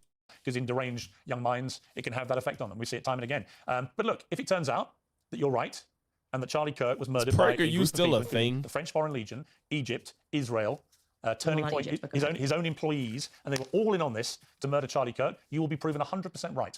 And I will be the first to salute your brilliant investigative Got it, journalism. Chronic. But in return, if it turns out you're completely wrong, then I would expect you to come back on Uncensored and admit you were completely wrong. Is that a fair deal? I was hoping that by the time we did this, I'd be able to do that because they showed me something that was so compelling. That didn't happen. So Girl, yeah, you ain't getting no fuck. deal is on, as always. Between you and I, the deal is on.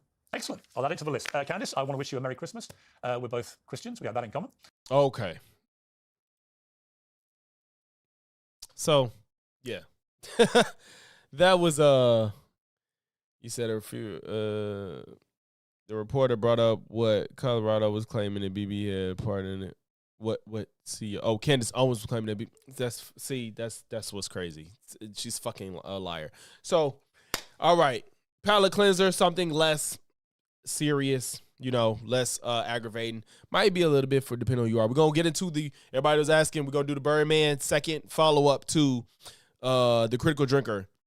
I didn't cover the first half because the first part because I covered Critical Drinker's video and I didn't want to do a video of watching the Birdman cover the same video I covered already. So I did see it though, so I'm up to speed of what Birdman did. He confirmed a lot of my thoughts, being more unaware of Supergirl.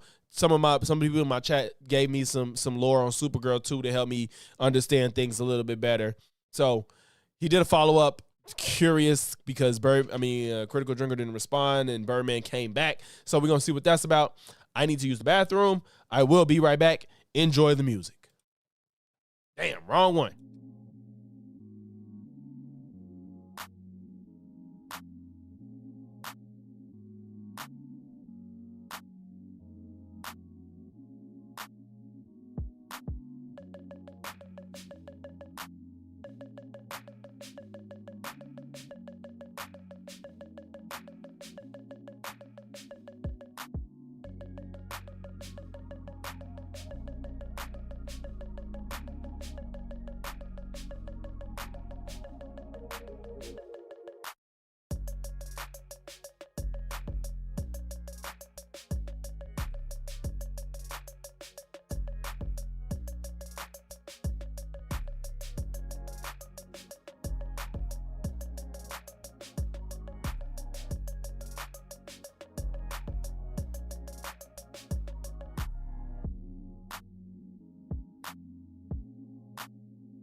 All right. We back. Okay, you said the BB link is in the Discord. It's a minute long. Okay. Let's check it out then, since it's only a minute. Let's see.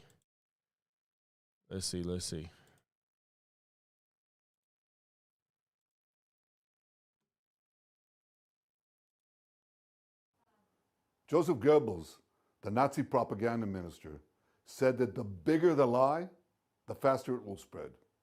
Well, somebody has fabricated a monstrous big lie that Israel had something to do with Charlie Kirk's horrific murder. Why This you is blinking so insane. much? It is false. It is outrageous.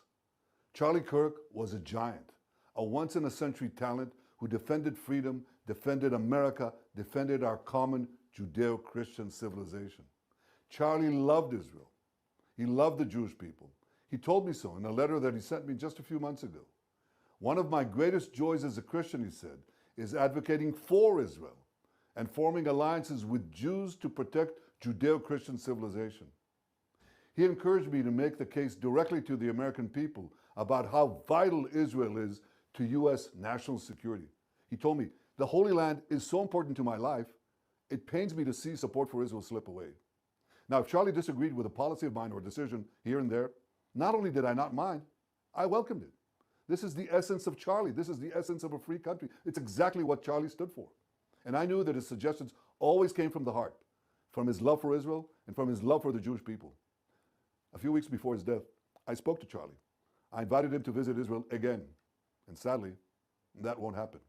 Now some are peddling these disgusting rumors, perhaps out of obsession, perhaps with Qatari funding. What I do know is this: Charlie Kirk was a great man, and a great man deserves honor, not lies. Rest in peace, Charlie Kirk. May your memory be a blessing. So I don't know if she's referring to that or something else, but clearly he's responding to the accusation that I wasn't going to make Israel has something to do with it, or BB has something to do with it. So, all right, gonna get to it. Birdman Part 2, responding to the Critical Drinkers Supergirl reaction. I didn't cover the first part because I covered Critical Drinkers video myself. Didn't just want a rehash of the same thing on my, whatever. Y'all get it. So, super curious as to what he has to say to double back on commenting on the Critical Drinker. So let's get to it. I wasn't going to make another video about this trailer or the dipshit loser grifters and parrots who are dying of thirst, but I think after releasing my first video on this topic, it's important to show my audience, and those that come here to pretend I'm making things up about this guy, the Critical Drinker in unscripted moments. These moments are important because he can't hide behind a scripted video, and we get to see him, in real time, giving his thoughts and opinions on a topic that he has also written a review for, and to see how they match up. And as my previous video is important context for this one, I highly recommend, if you have not yet watched that video, to please do so, as I will be referring to it and you might be a little lost as a result. Okay, I did watch that though off stream. The link to that video will be in the description and pinned comment of this video. So, we're going to be responding to and examining a snippet of a live stream that Drinker uploaded to his second channel. If there is one thing I want people to pay attention to, it's the date that Drinker released this live stream, which was 1:45, December 11th, my time here in Los Angeles. Okay. Contrast this with the time he released his video criticizing the trailer, which was 9 a.m. a day later. So the live stream was first, the video was second. Keep that in mind as we watch this video. Okay. Too lazy, but I can show you the trailer. I guess we should. It's directed by Craig Gillespie. Yes. So Lance states clearly that this movie was directed by Craig Gillespie, and you hear Drinker acknowledge that fact. But in his own video, he never makes any mention of Craig, and strangely exclusively picks on the writer. Ignoring that Drinker is a flaming misogynist that always always finds a way to pick on women in any situation, not acknowledging Craig Gillespie is a big red flag, because one of the main criticisms of this trailer Drinker made was about the music in said trailer. He complained that one of the reasons this trailer feels like it was made by Gunn was that Gunn uses 80s pop music for the Guardians franchise. Setting aside for the moment the fact that the Guardians franchise uses 60s and 70s pop music, Gillespie is very well known for using pop music of the 70s and 80s in his movies. This is I, Tonya, a film directed by Craig back in 2017. The film is set in the 90s, and here is the film's soundtrack. Almost exclusively 70s music.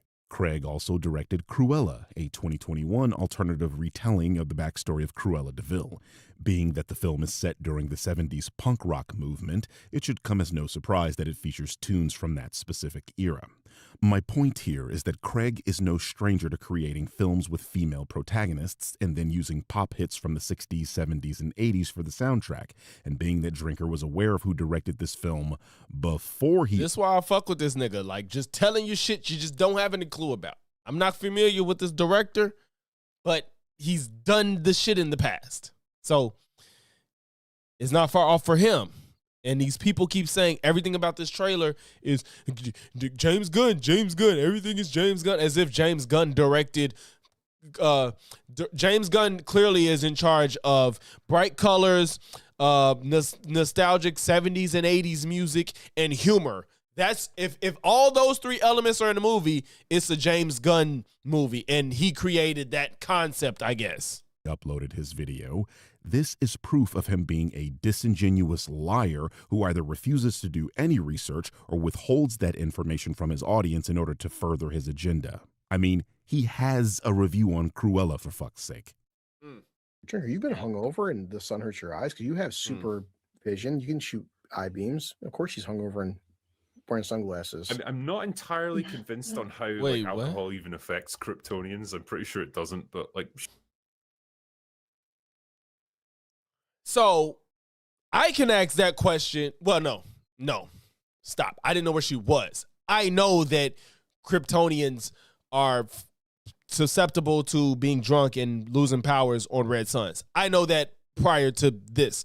I didn't know she was necessarily at a red sun. I mean, I didn't know the concept of the story of Women of Tomorrow. I don't know why she got drunk. I don't know why she was at a red sun and whatnot. But why is he saying this? This is ignorant. This is more ignorant than he shouldn't be ignorant to that. He shouldn't be more ignorant to that than me. Like, I don't know a lot about, to be fair, I know it through Superman. I know a little bit more about Superman than Supergirl, but why do I know that and you don't? And you're like so harsh on the film. Sure, let's go with it. So you see here that I have not mischaracterized Will in my previous video. He very clearly does not know that Kara is on a planet with a red sun. Hit that like, hit that sub if you ain't. In this film, and that this film is based on Woman of Tomorrow, which explains that she has come here specifically with the intention of losing her powers for a bit and getting drunk. Not knowing this information... Obi man, he didn't watch Superman. I'm sure he didn't watch it. I'm sure he didn't watch. He keeps telling on himself that he doesn't watch these movies. Yeah, exactly, like he was supposed to. He didn't watch Predator Badlands because he was trying to say that I forgot the names of the two planets, but basically where Deck lived and where he went to go kill the fucking y'all names always forget me. I can't remember names. But when he went to go the Kalisk, when he went to go kill the Kalisk, that was a totally different type of planet than the one he lived on. But when he explained it, he said they were both the same and they looked nothing alike. It's fine. Not everyone is a comic book reader. However, so they did say in the movie plan. she goes to systems with red suns so she can actually get drunk. Yeah. Right. As you just heard, Ryan tells Drinker that in... forgot the stupid red sun I have to hurt too. Right. So beyond being able to get drunk, she actually can experience like, get hurt and bleed and shit like that. Like, for real, for real. Superman 25, they explain she goes to systems with red suns so that she's physically able to get drunk. She likes to go and party on other planets. Yeah, oh yeah, right. Like you just said, there you go, the Spider-Man reference. I mean, Superman.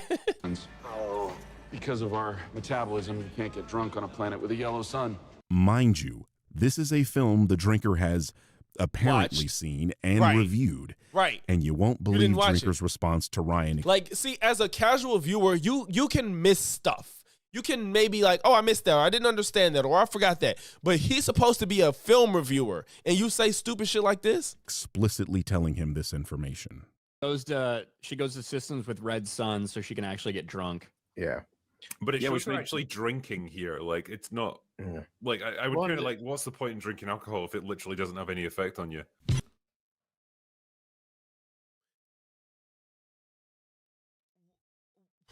He just told you what the fuck?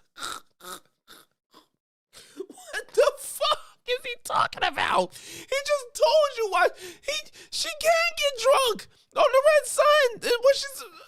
She can get drunk. Why would he say that? Why would he say? Did you guys catch that? He was literally told why it does have an effect on her, and his response was to double down, saying it shouldn't affect her. The guy is a brick wall. This is who you people follow. A man where relevant information cannot penetrate his thick this meme. skull because he has already made up his mind. His own friend just told him why he was wrong, and he just reiterated his point as if Ryan didn't even say anything. Exactly. Like, why would you like, you said, well, I thought they couldn't get drunk. Well, she's on a red sun where she can get drunk. Yeah, but why would she drink anyway if she can't get drunk? What the hell was that? Like, that sequence of a conversation is absurd. What the fuck? My jaw dropped while watching this.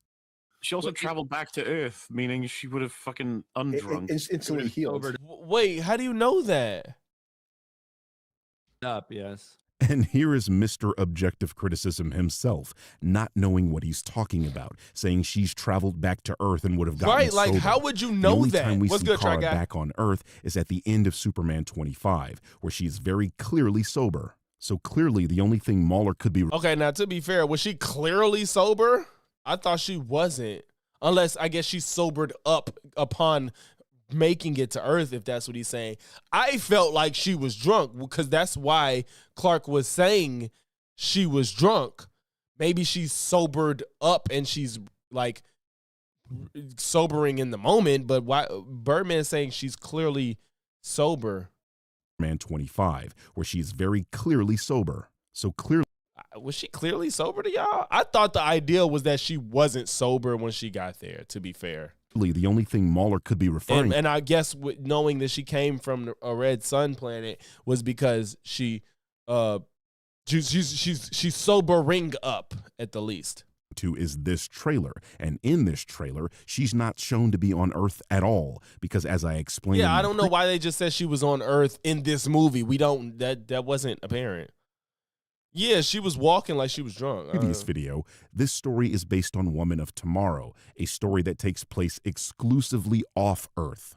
It's entirely possible that we see Kara on Earth at some point in the film, but in the trailer, the only time we definitively see her on Earth is in a newspaper photograph. The scene of her waking up in a bed is on a planet with a red sun. The reason I know this is because when you look at the record player and the bottles, they have an alien language on them.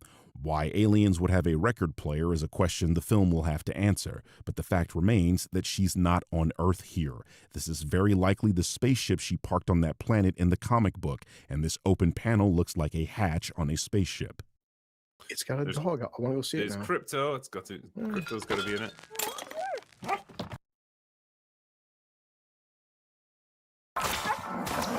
I'm from the soundtrack already. Dude, this is a deliberate show. Ha Hang on, did he just pee on Superman? ha. I mean, look at it. It's so irreverent, guys. This So ain't your edgy. grandma's piss. To be honest, we've all seen that film. Can you blame him? This is the first. Yeah, okay. This is the Grandma's first peach tea. look we get. And let's just keep in mind, it's not like that something happened on set and they got inspired and they're like, hey, wouldn't that be funny? This is a CGI dog, completely and totally. It is all completely planned out. They had to animate the piss that goes on Superman's face. Ryan's right. Like, Well, this is look at the title. Look at the comment they got. Gee, I wonder if we'll get a compilation of songs that Gunn likes. It's just like all these talking points that they got the audience to just repeat after them is crazy. Well, Superman saves town from nuclear reactor explosion. Yeah, this is a choice right here. So you hear this group lament that Crypto pees on a newspaper, which is something dogs do. But they're specifically trying to make the case that this is them shitting, or literally pissing, on Superman the character. Ignoring for the moment that these people don't even like Superman, meaning they should like this. To be honest, we've all seen that film. Can you blame them? They somehow ignored that Crypto is also pissing on Supergirl. She is literally on that very same newspaper with an article of her saving cats. So if the criticism is... Now, another thing a movie will have to answer is why that newspaper is at this planet with her, and everything else looked like it was in another alien language, but that was in English. That they're trying to be edgy by denigrating Superman, then you have to also argue they're doing the same to Supergirl. But because it happened to a man, they can ignore when that very same thing happens to a woman. They just be telling on themselves and they don't fucking know. To be fair, yes, Supergirl's picture was smaller, but it's not like they were. It was just bigger. It was bigger because they just wanted to give the reference to Superman and the relationship to her and him. And then Supergirl had a smaller part, but the dog pissed on the paper, period. It was, yes, Superman's more prominent, but he was pissing on both of them, technically. Literally at the same time. 6 people on this panel, and none of them pointed that out. Sounds to me like that was a choice, Ryan. Look at this fucking asshole wearing sunglasses indoors. Or a loser. Catch me doing that. Yeah, man. Who does that? But yeah, straight away. It's like, so why is he self-aware now, but he wasn't self-aware in the video where it sounds like he was unironically, if he was in the video that I covered before that he did, in his review of the trailer or whatever, if he was being unironic, it didn't come off right. It didn't come, if that was, I'm sorry, if he was being ironic, it didn't come off that way at all. That's what I meant. If it was ironic, it did not come off ironic whatsoever. If he was saying it unironically, but before he posted the video, he's saying it ironically now, like he's self-aware of the drunk glasses thing. Shit, look like the same damn glasses almost. Why would you do the video and completely sound unironic about it? Record, yeah. Drunk hungover party girl, like man, it's so crazy and different. This is an irreverent approach to superheroes. Strap in, boys. I want to see this in IMAX. So in this clip, Drinker makes fun of himself for being the drunk wearing glasses indoors, but still tries to harp on this being something unoriginal. Remember, Will is still trying to make this film out as being something Gunn created, when, as I said tirelessly in the previous video, these are elements from the comic book this film is based on. And seriously, how many drunk superheroes do we really have in movies? What's good to the Wattses? Wolverine and then almost nobody. Ain't that how you say it? Wattses? Wattses? The Watts? I mean, Iron Man should have been a drunk, but the MCU was too pussy to show that element of the character. Thor in Endgame was depicted as a drunk, but almost exactly like Kara, his drinking was due to losing his planet, his literal entire family, and a genocide of his people. That's one thing I think people missed when they were shit-talking Fat Thor. That's very true. It wasn't like It wasn't like Thor just got drunk just for shits and giggles, like he was fucking depressed. But I'm digressing here. Sure, there are some characters in comic book movies that like to drink. Let's keep going. Why does this... Again, this could be any James Gunn movie ever. This could be Guardians of the Galaxy. This could be fucking Suicide Squad. It could be anything. It could be Peacemaker. It just all looks the same. Now, why would it be Suicide Squad? What the fuck? What? It would not be Suicide Squad. What is this man talking about? This could be Suicide Squad? Like what? Where in the Suicide Squad did they have a space bus at a bus stop? Are you talking about the color grading? Because this is what the Suicide Squad looked like. And if the argument is that spacefaring things look like other spacefaring things, I remind you that the spaceships in Guardians looked like this. And the color grading in those films is completely different to this scene. It would be helpful if any of you people saying this movie looks like The Suicide Squad or Guardians gave very specific criticisms. Yes, I was in my comments on my last video arguing with somebody about this shit. He keeps trying to prove how this is a Guardians. His first comment was, this is Guardians 4. So we went back and forth after that. And it just comes down to the colors, the color choice, the color palette, comedy, humor, or I guess quirky humor. And was it the color, the humor, and what was the other one? It can't be the group thing because this movie doesn't have a group. I forgot what the last one. Oh, I guess being in space. I don't know. It was one more thing they said. It was the color, the humor, and something. I guess being in space, but that's stupid to just say space belongs to James Gunn. Instead of just saying nebulous shit like, none of that shit equals to saying this movie is like this movie. That's ridiculous. I feel that this looks like other popular movies. These are facts, and facts don't care about your feelings. Is this supposed to be a futuristic bus stop that she's waiting for, like the bus to come? Sure. Let's go with that, sure. All right, let's go with that. Yes, guys, it's a space bus that she needs because Krim stole her spaceship. She's on a planet with a red sun, so she can't fly, and these are all elements from the comic book this movie is based on. Maybe get a clue so you won't all look like morons? Yeah, it's a jelly bean. She's a good actress, this one. We liked her in House of the Dragon. I feel like this is not going to do her career many favors, though. Oh, yeah. No, she was good in House of the Dragon. She was really good. Really good. I think it's very interesting you bring up House of the Dragon, Will. You know, the show that you shit on based solely on its trailer, only for you to change the title of your video when you realized people actually liked the show. So I heard this before. I heard about this. I heard about him doing it. I don't watch Game of Thrones, so I don't know. But I heard about him. I heard he changed titles, period. But this one in particular I heard about. So I guess he was talking shit about House of Dragon before it came out. And when it came out, people liked it. So before it came out, the title says, "Why Nobody Cares About House of the Dragon." After it came out and people liked it, he changed the title to House of the Dragon Trailer Breakdown. So it's ambiguous. This is such weak shit. But here you are, doing that very same thing again with a media property that features the very same actress, no less. It's like you refuse to learn any lessons, dude. We'll have to see if the direction is going to be the problem here rather than her acting, eh? And here you see Mahler planting the seeds early. This is a teaser trailer, and somehow he already knows there is going to be a problem and that they're going to have to see if it's the direction of the character. Do you see what these people do now? They start with their conclusion and work backwards, trying to find things that support that conclusion. I said that to dude in my comments. I said that.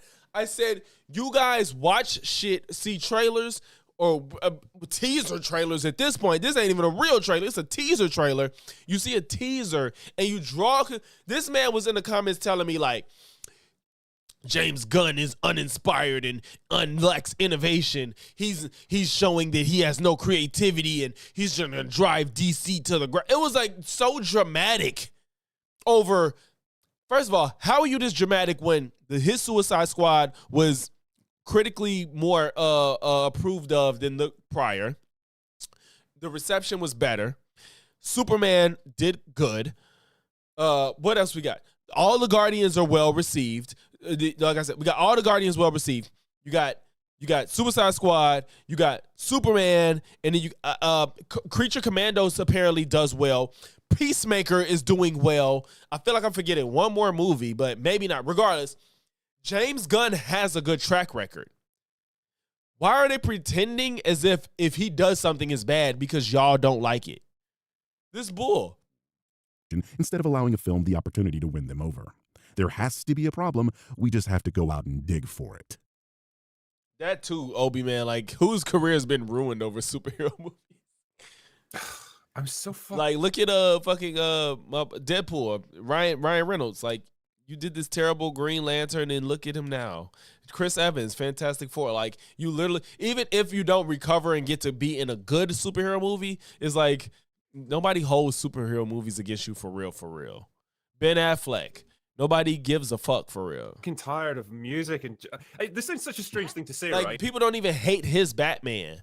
Like you did, wasn't Ben Affleck Daredevil too? Or am I forgetting? Didn't Ben Affleck do Daredevil? Because whether he did or didn't, he recovered. Yeah, he was Daredevil. So it's just like you did Batman and you did well. And even if he didn't do Batman, Ben Affleck would have been okay. You enjoyed that Green Lantern? It's almost like James Gunn movies make me hate music. Because you know what it's it so is? shameless how much he abuses it. Relies on it. I enjoyed it as a good, bad movie. A bad, good movie. It was like a bad movie I enjoyed. So Yeah, it's like this music fucking and beat crutch to up just and- get him through everything. It's so tedious. oh No one- man, hey, that Jennifer Gardner appearance in Deadpool and Wolverine, I was gassed. Her and Wesley, I was gassed. I was sitting there ear to ear like I was like, this shit. I was like, yes, let's fucking go. Because you didn't expect that. Even if you got your Gambit and shit, like you did not see Jennifer and Wesley.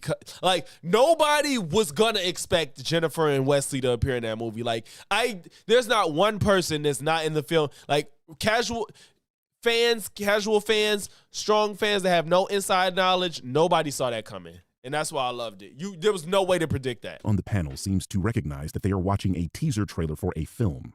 Quick, name the movies that don't feature music in their trailers, because that would be I don't like bro as Channing. I don't like him as Gambit. I fucking hate it. The chubby thing I could probably Remy isn't a little chunky. Remy is fucking slinky. I prefer that, but I don't like Channing as Gambit whatsoever. I really won't be mad if they recast him. I fucking hate Channing as Gambit. a much shorter list. And Drinker is once again blaming James Gunn, even though he acknowledged this film isn't made by James Gunn earlier in the video. Yeah. Do you see the brick wall I'm referring to now? Because that would be a much shorter film. Quick, name the movies that don't feature music in their trailers, because that would be a much shorter list. And Drinker is once again blaming James Gunn, even though he acknowledged this film isn't made by James Gunn earlier in the video. Do you see the brick wall I'm referring to now? How, even in the face of evidence, Will is refusing to acknowledge fact? This is what grifters do. Blindly state positions even though they know they are wrong. He knows this isn't a James Gunn film, yet he continues to say it is. This is once again the illusory truth effect, something I taught you guys in the second video in this series. Repeatedly say lies, people start to believe them. MAGA. Media Grifting 101. He relies very heavily on diegetic music, but it can be done really well, right? And the way, like for example, Amadeus does it brilliantly. That's a perfect example of how to integrate it into the story. Rebel Moon Part 2 did it superbly, Despot. Well, Yeah. But like for example, she goes into this club and she's dancing under the disco light. Now immediately the problem here is, okay, that's too trite. For a start, it's 80s nostalgia, and we're done with that. You've got to move on to like 90s nostalgia now. And I know we're all kind of sick of nostalgia, but at the same time, if you're going to do something wrong, do it right. What should be going on here? She goes into the club, or it's kind of like a throwback to an early 90s dive bar with like a Nirvana stand and playing on stage. It would be a little bit more fresh. Right? It's still sort of nostalgia and music and all, but at least it's a bit more fresh, and there's a different ambience, a different vibe. But this is just Star-Lord dancing at the start of Guardians. I love that Despot brought up this music being diegetic. This is exactly the opposite of what I stated in my previous video, that this music is not the music that will be in the film and is simply music meant for the trailer. Of course, it was so I could be weird how wrong, but it it's was so weird how they was assuming like the music that we were listening to is the music that we were hearing in the film. That was just so weird. Like, oh, 80s, 70s music. It's like, that don't mean that's what she's listening to. Like, that was Star-Lord's thing. That just because we're hearing it right now doesn't mean that's what she was hearing in the movie. And like, I don't know why they're acting like they don't know that. That she will be dancing to completely different music in this scene, being that this is an alien planet that will very likely not have 80s American pop music. And that's if this scene is even in this movie. As we know, film editors tend to cut scenes that are featured in teaser trailers specifically. But further, he likens this to Star-Lord dancing in Guardians, which is him attempting to play to the "this feels like Guardians" crowd. This is really dumb for a variety of reasons, mainly because Star-Lord was listening to music on some headphones while on Morag to steal the power gem, and that scene served as an introduction to his character. Kara is dancing in a bar while drinking, and the trailer uses her waking up from a hangover as her character introduction. This isn't even a surface level observation, as the scenes don't look alike, aren't staged the same, and have entirely different narrative purposes. But you saw two characters dancing. These are completely different. That's her standing in one place, and we just got a headshot of her throwing her head back and forth. Star-Lord is like walking, singing along, and has headphones on. And listening to music, and somehow they're the same. And It's dancing. just it's boring. It's so fucking trite. If you're gonna do this trope, at least do it a bit more. Okay, Erkman, thank you. Yeah, she should be going into a 90s right. Yeah, Yeah, exactly. but at least Guardians, the first one especially, had a valid reason for like the musical choices in it, right? Star-Lord was taken away from Earth in the 80s, and so like that music that he had access to is like all he had. Like that's his frame of reference, and so that's the stuff he listens to. Okay, fine, it's just indulging James Gunn's fucking passion for 80s pop music and stuff. Whatever, but like there's a reason in universe. What's her reason? Star-Lord. See, why are you saying in universe? You don't know if that's in universe. That's so weird to me. Why are these? That's the same dude that I was arguing with. Like the mindset. It's like you have so many assumptions about the movie off a teaser trailer, and not only that, you have assumptions that the movie's gonna be trash. Like he was like, this movie like it's gonna be trash. Like how the fuck do you know? But not only that, the music we're hearing is more often than not the music that you're hearing in the movie at that point in time. It's even if it's a dancing scene. Like this is so weird to me that these people act like this. Like I'm trying to think of a movie. The trailer didn't grab me, but could like I don't know off the top of my head. I know it's happened before where a trailer did nothing for me and I went in and was pleasantly surprised. Maybe Weapons.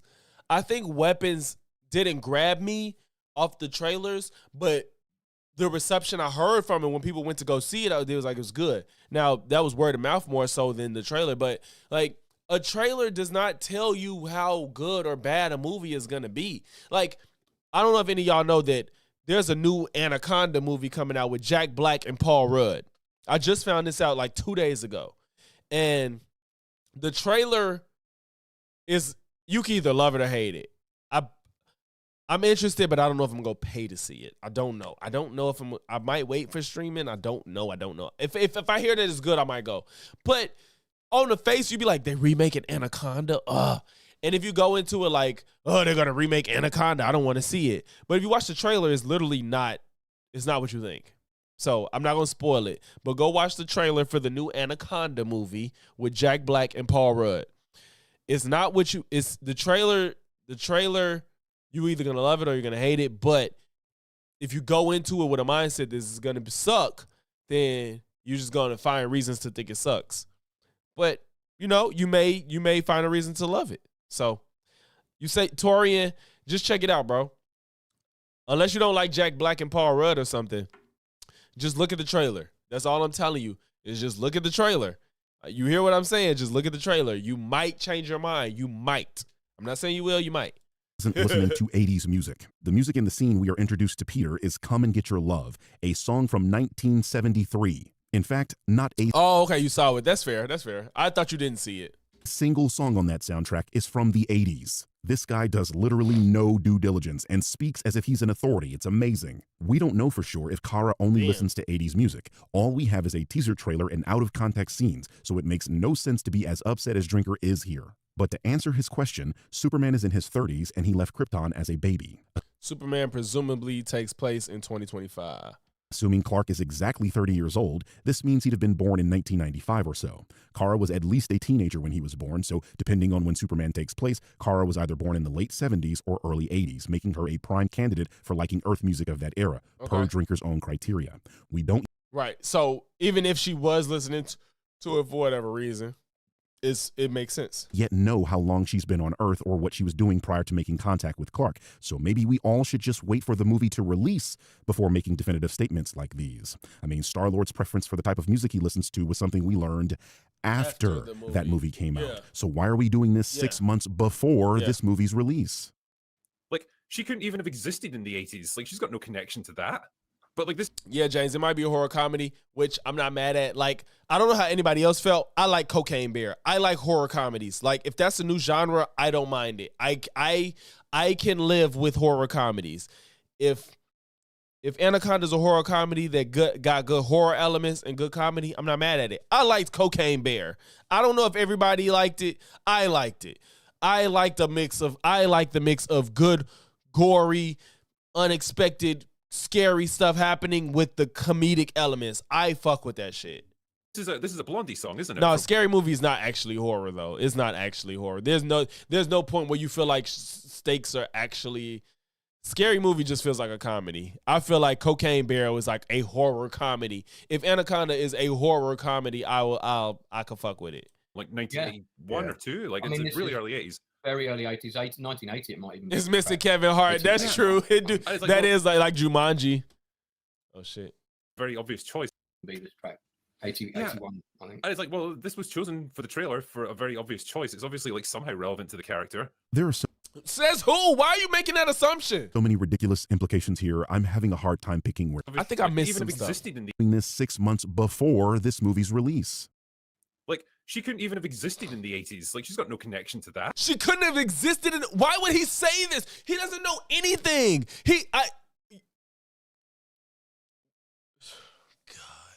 This is embarrassing. This is fucking embarrassing. Like, as a movie critic, if you don't know shit, why are you making claims? If you don't know anything about a IP or lore of something, why are you making so many claims? But like this is a Blondie song, isn't it? From like 1981 or 2. Like I mean, it's really early 80s. Very early 80s, 1980 it might even be this track. And why are you saying 81, I think. And it's like, well, this was chosen for the trailer for a very obvious choice. It's obviously like somehow relevant to the character.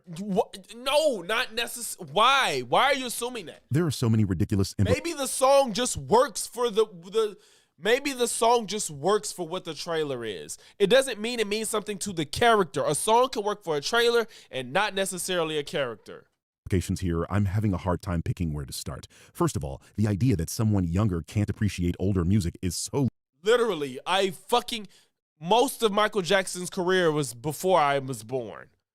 Most of it? Was it most of it? Half of it, at least. Shit, like the adult Mike.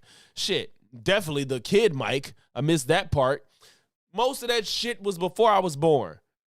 So I know almost every Michael Jackson song. So what? That don't mean shit. Ludicrous. I don't even want to spend too much time on it. Right. Michael Jackson has been dead for nearly 17 years, and his music is still the first example. Still amongst the most streamed music on streaming platforms. Also, as I explained, Cara was likely born in 1979 if she was 16 at the time of Clark's birth. Right. So saying she wasn't around in 1981 means the critical drinker knows nothing about Supergirl and is assuming that she's younger than Superman in the absolute sense when she's only physically younger due to time dilation. While physically younger, she is Clark's older cousin, similar to how Murph is older than Coop at the end of Interstellar. And finally, who cares if a song in a teaser trailer is relevant to the character in the story? The music is there to fill out the soundscape and hype up the audience. I'm not aware of any film class or course that explicitly states a song in a trailer has to be relevant to the characters in that film. Exactly. This is just some bullshit criteria that you made up. Right. Once again, we should wait to not only see if this music is in the film, but see if the film explains her like of it if it is. Also, I'm curious how this film's going to dodge the landmines if she's simultaneously got to be very familiar with Krypton and its destruction, which apparently takes over time, is what she just kind of said there, but simultaneously needs to know nothing about Clark's parents. Knowledge of the comic this film is heavily adapting would save you people from making these statements. It's implied in the comic that Zor-El isn't very close to Jor-El and that he brushed his brother off while discussing plans of building a rocket to send Jor-El's son to Earth. In other adaptations, Zor-El's relationship to Jor-El is competitive, strained, or openly hostile, so it's not far off from what we are shown in Woman of Tomorrow. Given this information, it's highly likely that Kara wasn't very close to Jor-El in this continuity either and knows nothing of his plans to dominate the Earth. Jor-El's plan was to recreate Krypton on another planet, and Zor-El's plan was to create a bubble over Argo City, so it makes sense if Kara didn't know what her uncle had planned for the Earth. Yes. Otherwise, they'll damage Superman. Or somehow had never seen that video. Just absolute fucking nonsense. I know that they like a lot of big fans of Superman, like, no, this film will slip right in. It's like, yeah, we'll see how they manage to pull that off. Wait, Mahler, why would the idea that Kara hasn't seen that video be absolutely fucking nonsense? That message was sent with Clark, who left entirely separately from Kara, who was in a bubble on what was left of Krypton for at least a year. That message was then damaged when Kal-El arrived to Earth, meaning she wouldn't have ever seen the full version, only the damaged version I think people want to be reassured that there's a good explanation for why Supergirl didn't tell Superman about his parents, since she's presumably more knowledgeable about Krypton. You're assuming that everybody on Krypton is the same, and how would she know? She's younger than him, so she wouldn't know. She wouldn't know anything about his parents.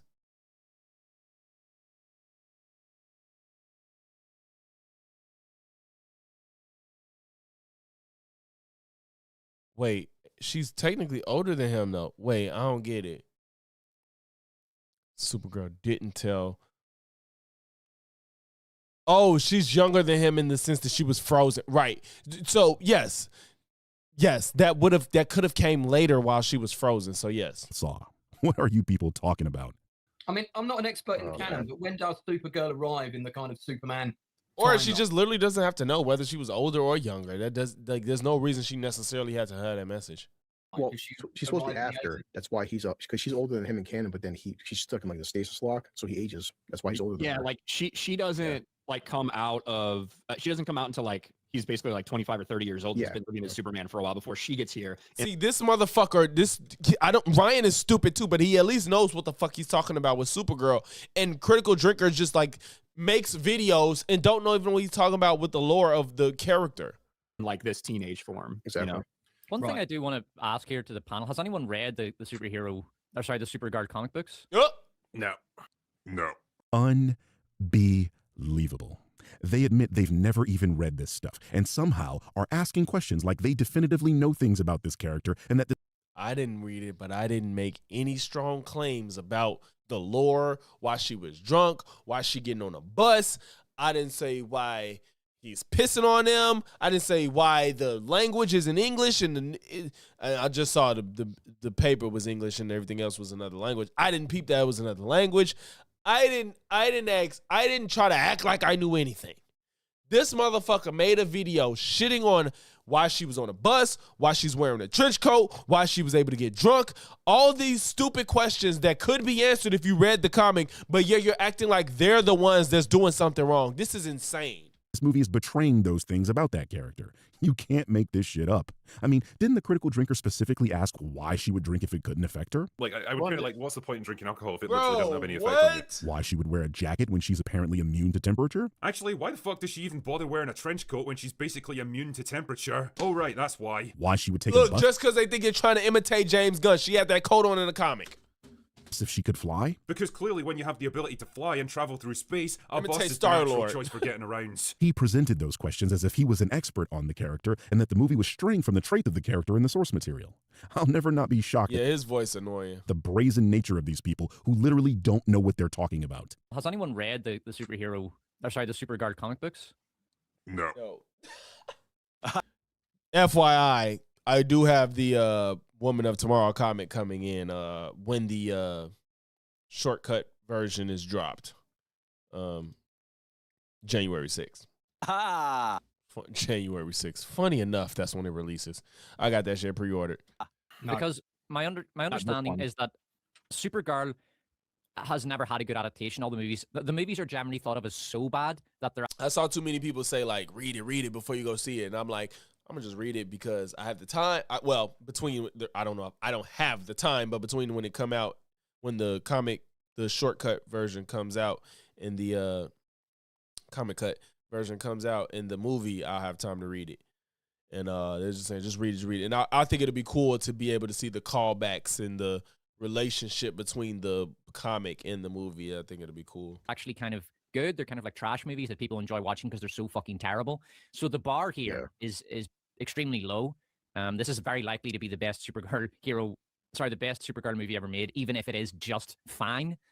Here they are, planting seeds again. Hedging. This is a form of bet hedging, where if the movie is beloved by fans, they get to say they were right while still shitting on the property. Yeah. This is why Drinker Superman video is titled the way that it is, when the public's response was this. Over-under on the Critical Drinker using nearly this exact line in his review in 6 months, that the movie is at least better than every other Supergirl adaptation. I'm taking the over. My question is, do you have much to work with as a creator? Like, is there much there in the source material? So they're adapting one of the Tom King runs, which is not exactly highly regarded by fans. And Ryan was doing so well in this video, but he couldn't stop himself from lying at least once. Woman of Tomorrow is considered the best Supergirl story. That's period. crazy. Number one. That was Screen Rant, but I'm sure Screen Rant didn't do it though themselves. I hope. My question is, do you have much to work with as a creator? Like, is there much there in the source material? So they're adapting one of the Tom. That was somebody else. I think was it in my comments or Watts? I think it was in my comments. It was in my comments talking about they hated Tom, the writer of Woman of Tomorrow, because he ruined Supergirl. And I'm like, almost everybody I know that reads Supergirl or DC comics said that Woman of Tomorrow is amazing. And he's like, no, I hate it. And I was like, okay. I was like, I've only seen good things about the comics. I ain't read it, but that's what I kept seeing. Like, whether you like this trailer or not, they said Woman of Tomorrow comic was good. Runs, which is not exactly highly regarded by fans. And Ryan was doing so well in this video, but he couldn't stop himself from lying at least once. Yeah, it was under Watt's comment, because I brought it up during our in-game conversation. It was under Watt's comments. Tomorrow is considered the best Supergirl story, period. That's hilarious. Now he's saying it was bad and is considered the best. Tom King, that's his name. These are the Amazon reviews. 80% 5-star, 4.7 out of 5 as the total. Jesus, this is sad. All check marks. They ain't even got no minus, no neutral. Wow. It was nominated for an Eisner Award. Wow. And I don't need to explain what the Eisner Award are to these comic book fans, am I right? Who the hell knows where Ryan pulled this statement from, but it's definitely a little stinky. Because Tom King's one of the guys guiding this whole DC thing, apparently, anyway, in the writing room. But to go back to the TV show Supergirl, I don't know how well regarded that is. In fact, I feel like we get a lot of memes made up of that Supergirl show. Right. I remember the first season when it was on CBS. So look how this is how, I don't know whose stream they were on. This is how ignorant their audience is. Can fly, take buses. Can fly, takes buses. That makes tons of sense, even for James Gunn. Notice how these people keep bringing up James Gunn. James Gunn is not the producer, writer, creative director, or director of this film. Why they keep bringing up James Gunn? He's just a producer, meaning gathering funding. He ain't got no creative direction, creative leadership in this film. Yet they're still pointing at James Gunn. I believe he's just an EP. So why they keep bringing up James Gunn is all because it has to fit their narrative. Remember, with the people that lie, they have to create a result and then build a case towards that result despite any evidence or proof in between of it. They have to either ignore it or make up some other shit to come to the conclusion that they already created. That's what happens. It was obviously like definitely feminist messaging and stuff like that. But once it got to CW and got to go on the run. For example, when I made that fucking Trap Lord Ross video about King Von, I went into it thinking, I was like, I probably don't find this as egregious as Machiavelli Mills. Shout out to Machiavelli Mills. Shot-town. Stand up. He was talking about Trap Lord Ross. I was like, I like Trap Lord Ross. This shit, maybe he overreacting. Watched it, fully agree with Machiavelli because the evidence led me to a different conclusion.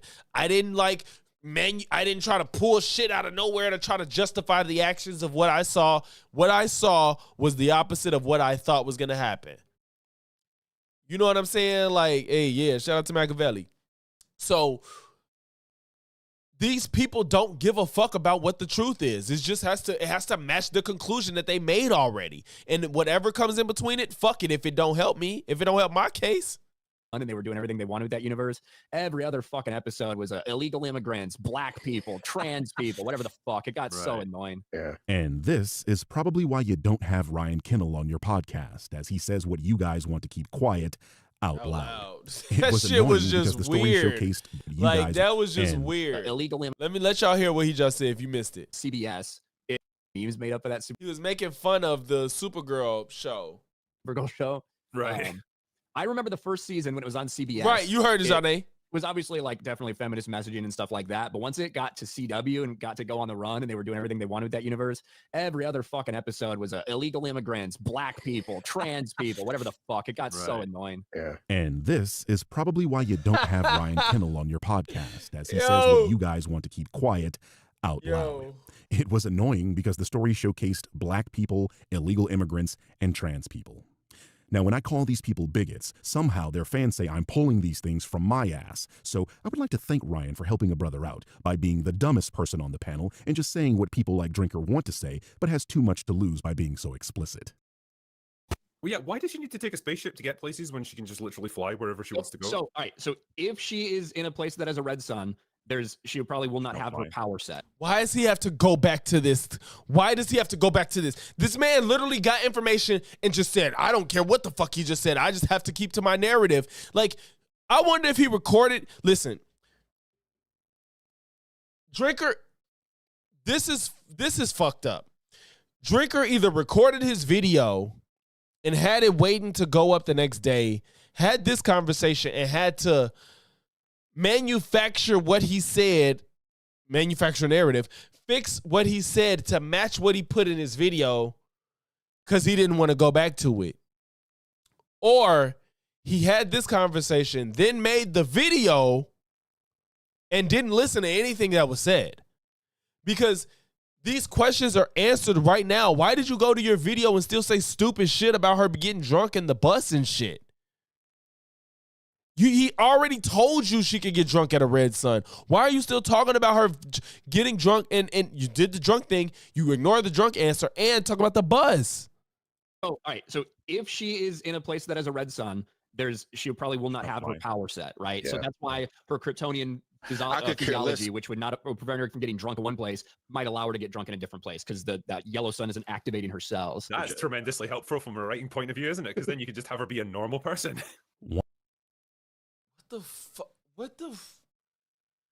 Once again, Ryan being unintentionally extremely helpful by ruining the grifting efforts of the critical drinker. Remember at the very beginning of this video, I told you all to pay attention to the dates of these uploads. This stream was done an entire day before Drinker uploaded his review of this trailer, and Ryan just told him that she's in a system with a red sun, explaining why she would need to use a bus.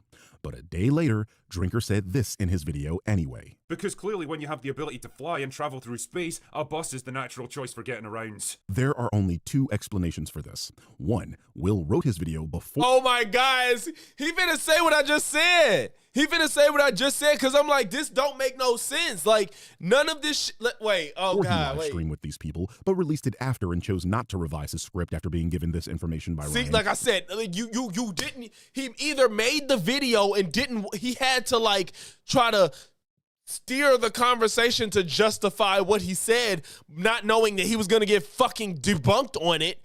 Because maybe he thinks, you know what this motherfucker probably thinks? These people probably, this motherfucker probably think, since he don't watch or read shit, that the people that he does the content with don't watch or read shit either. So when dude said, who read the Supergirl comic, he's like, no. He probably thought everybody didn't watch that shit. So he was like, I'm in good company. Nobody read this shit. So we all blind. So therefore I can say all the bullshit that don't make sense to the story.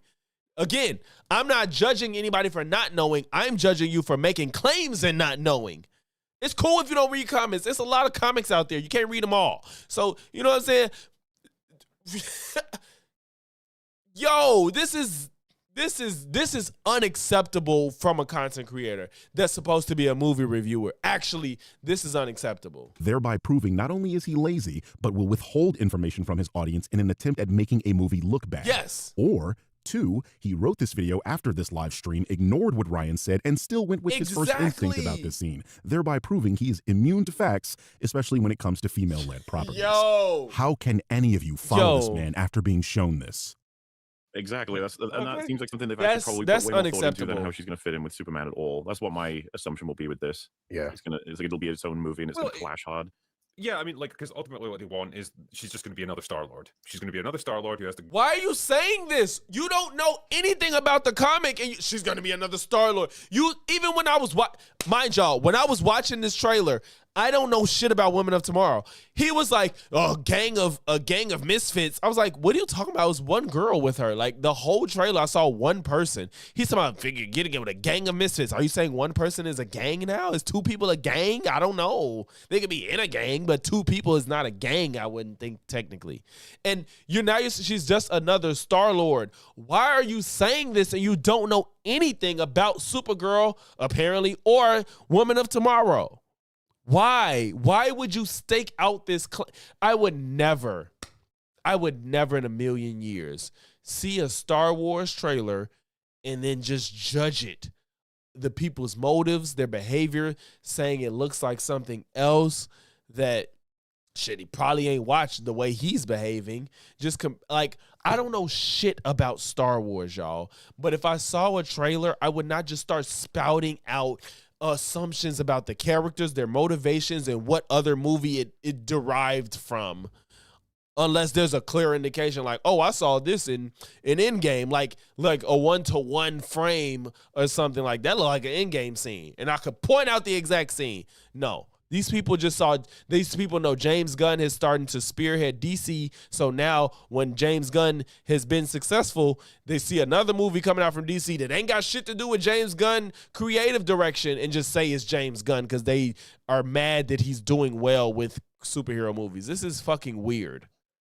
Gang up with a bunch of groovy, fucking quirky, unusual misfits and learn to work with them, because you already see some of this. No, this movie is just called Supergirl, but it's based off the comic of Woman of Tomorrow. We don't see her teaming up with a band of misfits, Will. You're watching this trailer with 5 other people and are somehow still making shit up right in front of them. This is unbelievable. And it's like, if she was just Superman, she'd be way too OP for whatever writing you want to do with her. Gamora has to kind of convince the team and Star-Lord to, care about saving the world, right? It's like, that's going to be probably the arc in this film. She doesn't really care. I don't care. It's like, but you do. You do. Yeah. She's going to learn to become Look. real hero. I know I said look a lot. All these inferences they got to make based off of nothing. It's just like Gamora was like, she don't care. You just got to get through it. Like, why are you saying this? You don't have anything to base it off of. Why are you making these assumptions? The end. She's going to put aside her cynicism a little. Care about saving the world, right? It's like, that's going to be probably the arc in this film. She doesn't really care. I don't care. It's like, but you do. You do. Yeah. She's going to learn to become a real hero by the end. She's going to put aside her cynicism a little bit. And this is why Despot asked if any of you have read her comics, because both of you are so far off, you might be on a planet with a red sun. None of what the fuck these people are talking about is presented in this trailer. Oh in fact, my God, in the scene where they ignored Crypto peeing on a photo of Supergirl, that newspaper literally says Supergirl saved some cats, showing that this version of the character is... The second Wonder Woman was a flop, so I don't know when the next Wonder Woman, I don't know when or how we're going to get the next one. But I mean, it didn't take this movie long. James Gunn is revitalizing the DCU. A person that already cares. Along with almost all of the footage in this trailer being ripped right out of the comic, this is how we know this movie is being true to the source material, because Kara is not someone that has to be convinced to save Earth in Woman of Tomorrow. She is all... Zane, honestly, it don't even matter, because all it do is bring more eyes to the movie, honestly. Pretty good. Her mom's last words to her were, be good. This is why they show her saving cats in the newspapers. Because she's good. What we see in this trailer is almost these motherfuckers just so stupid. Like I said, I just keep learning shit. Like, they're so true to the comic, it's embarrassing for them to make these claims. They're trying to say she's not a good person and has to find herself when the storytelling is that she actually is a good person. She's just fucking going through something because she lost her entire family and planet. Already good. Her mom's last words to her were, be good. This is why they show her saving cats in the newspapers. Because she's good.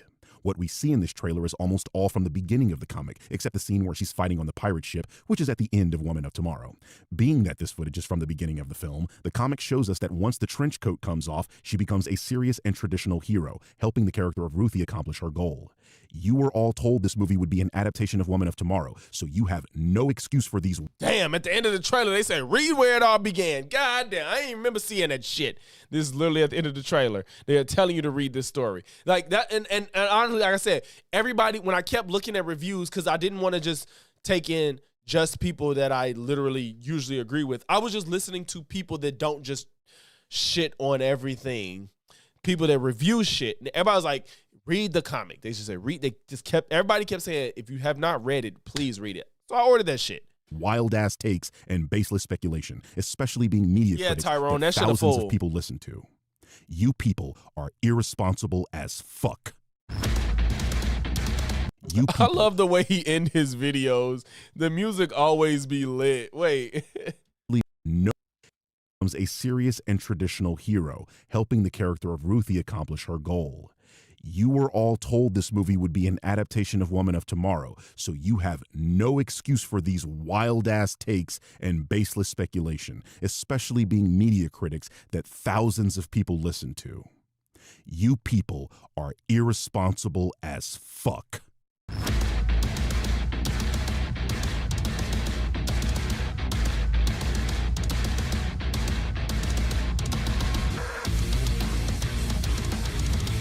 This sounds like some WWE No Mercy music type shit when you in the fight. Oh, man, bro. That was fucking embarrassing. That was way better than I expected because I wouldn't think that he would just admit to being ignorant. Well, I guess when you're saying that much ignorant shit, you can't pretend to know otherwise. You have to cop to your ignorance if you're going to say that much ignorant shit. You can't just act like you know some shit and you actually don't. That's embarrassing, though.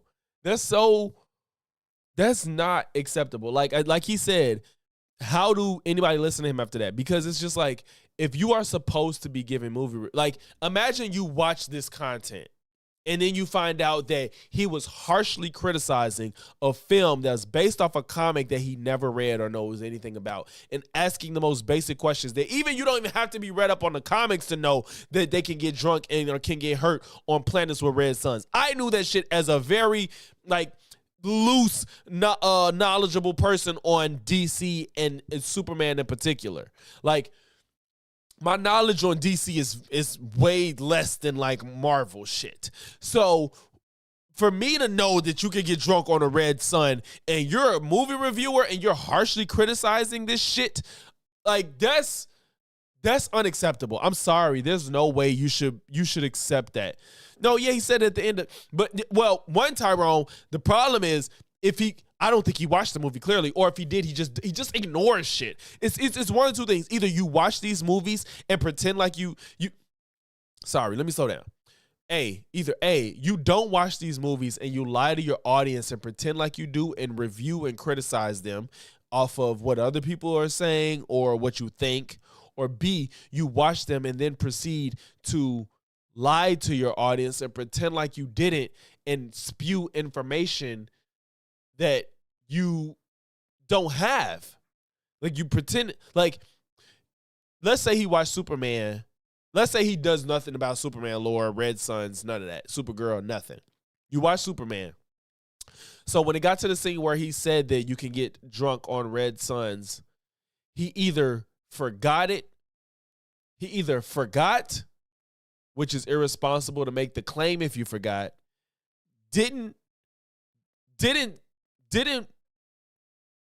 pay attention, which is irresponsible if you're gonna review it, or knew it and just lied to his audience about not knowing her being able to get drunk on a red sun. It's one of those three, and all of them are unacceptable. So all of those are unacceptable as somebody that reviews movies. So I don't know, man. That's sad. I appreciate Birdman for going deeper than the first video, because Birdman cleared up stuff I didn't know and whatnot. But yeah, we did it today, y'all. 3 hours. Usually I try to do 2.5. We did 3 today. That Candace Owens Piers was pretty long. But appreciate y'all, man. If you made it to this point in the stream, make sure you leave a like, comment, sub. If not one, then all 3. And I'm going to catch y'all in the next one. Peace.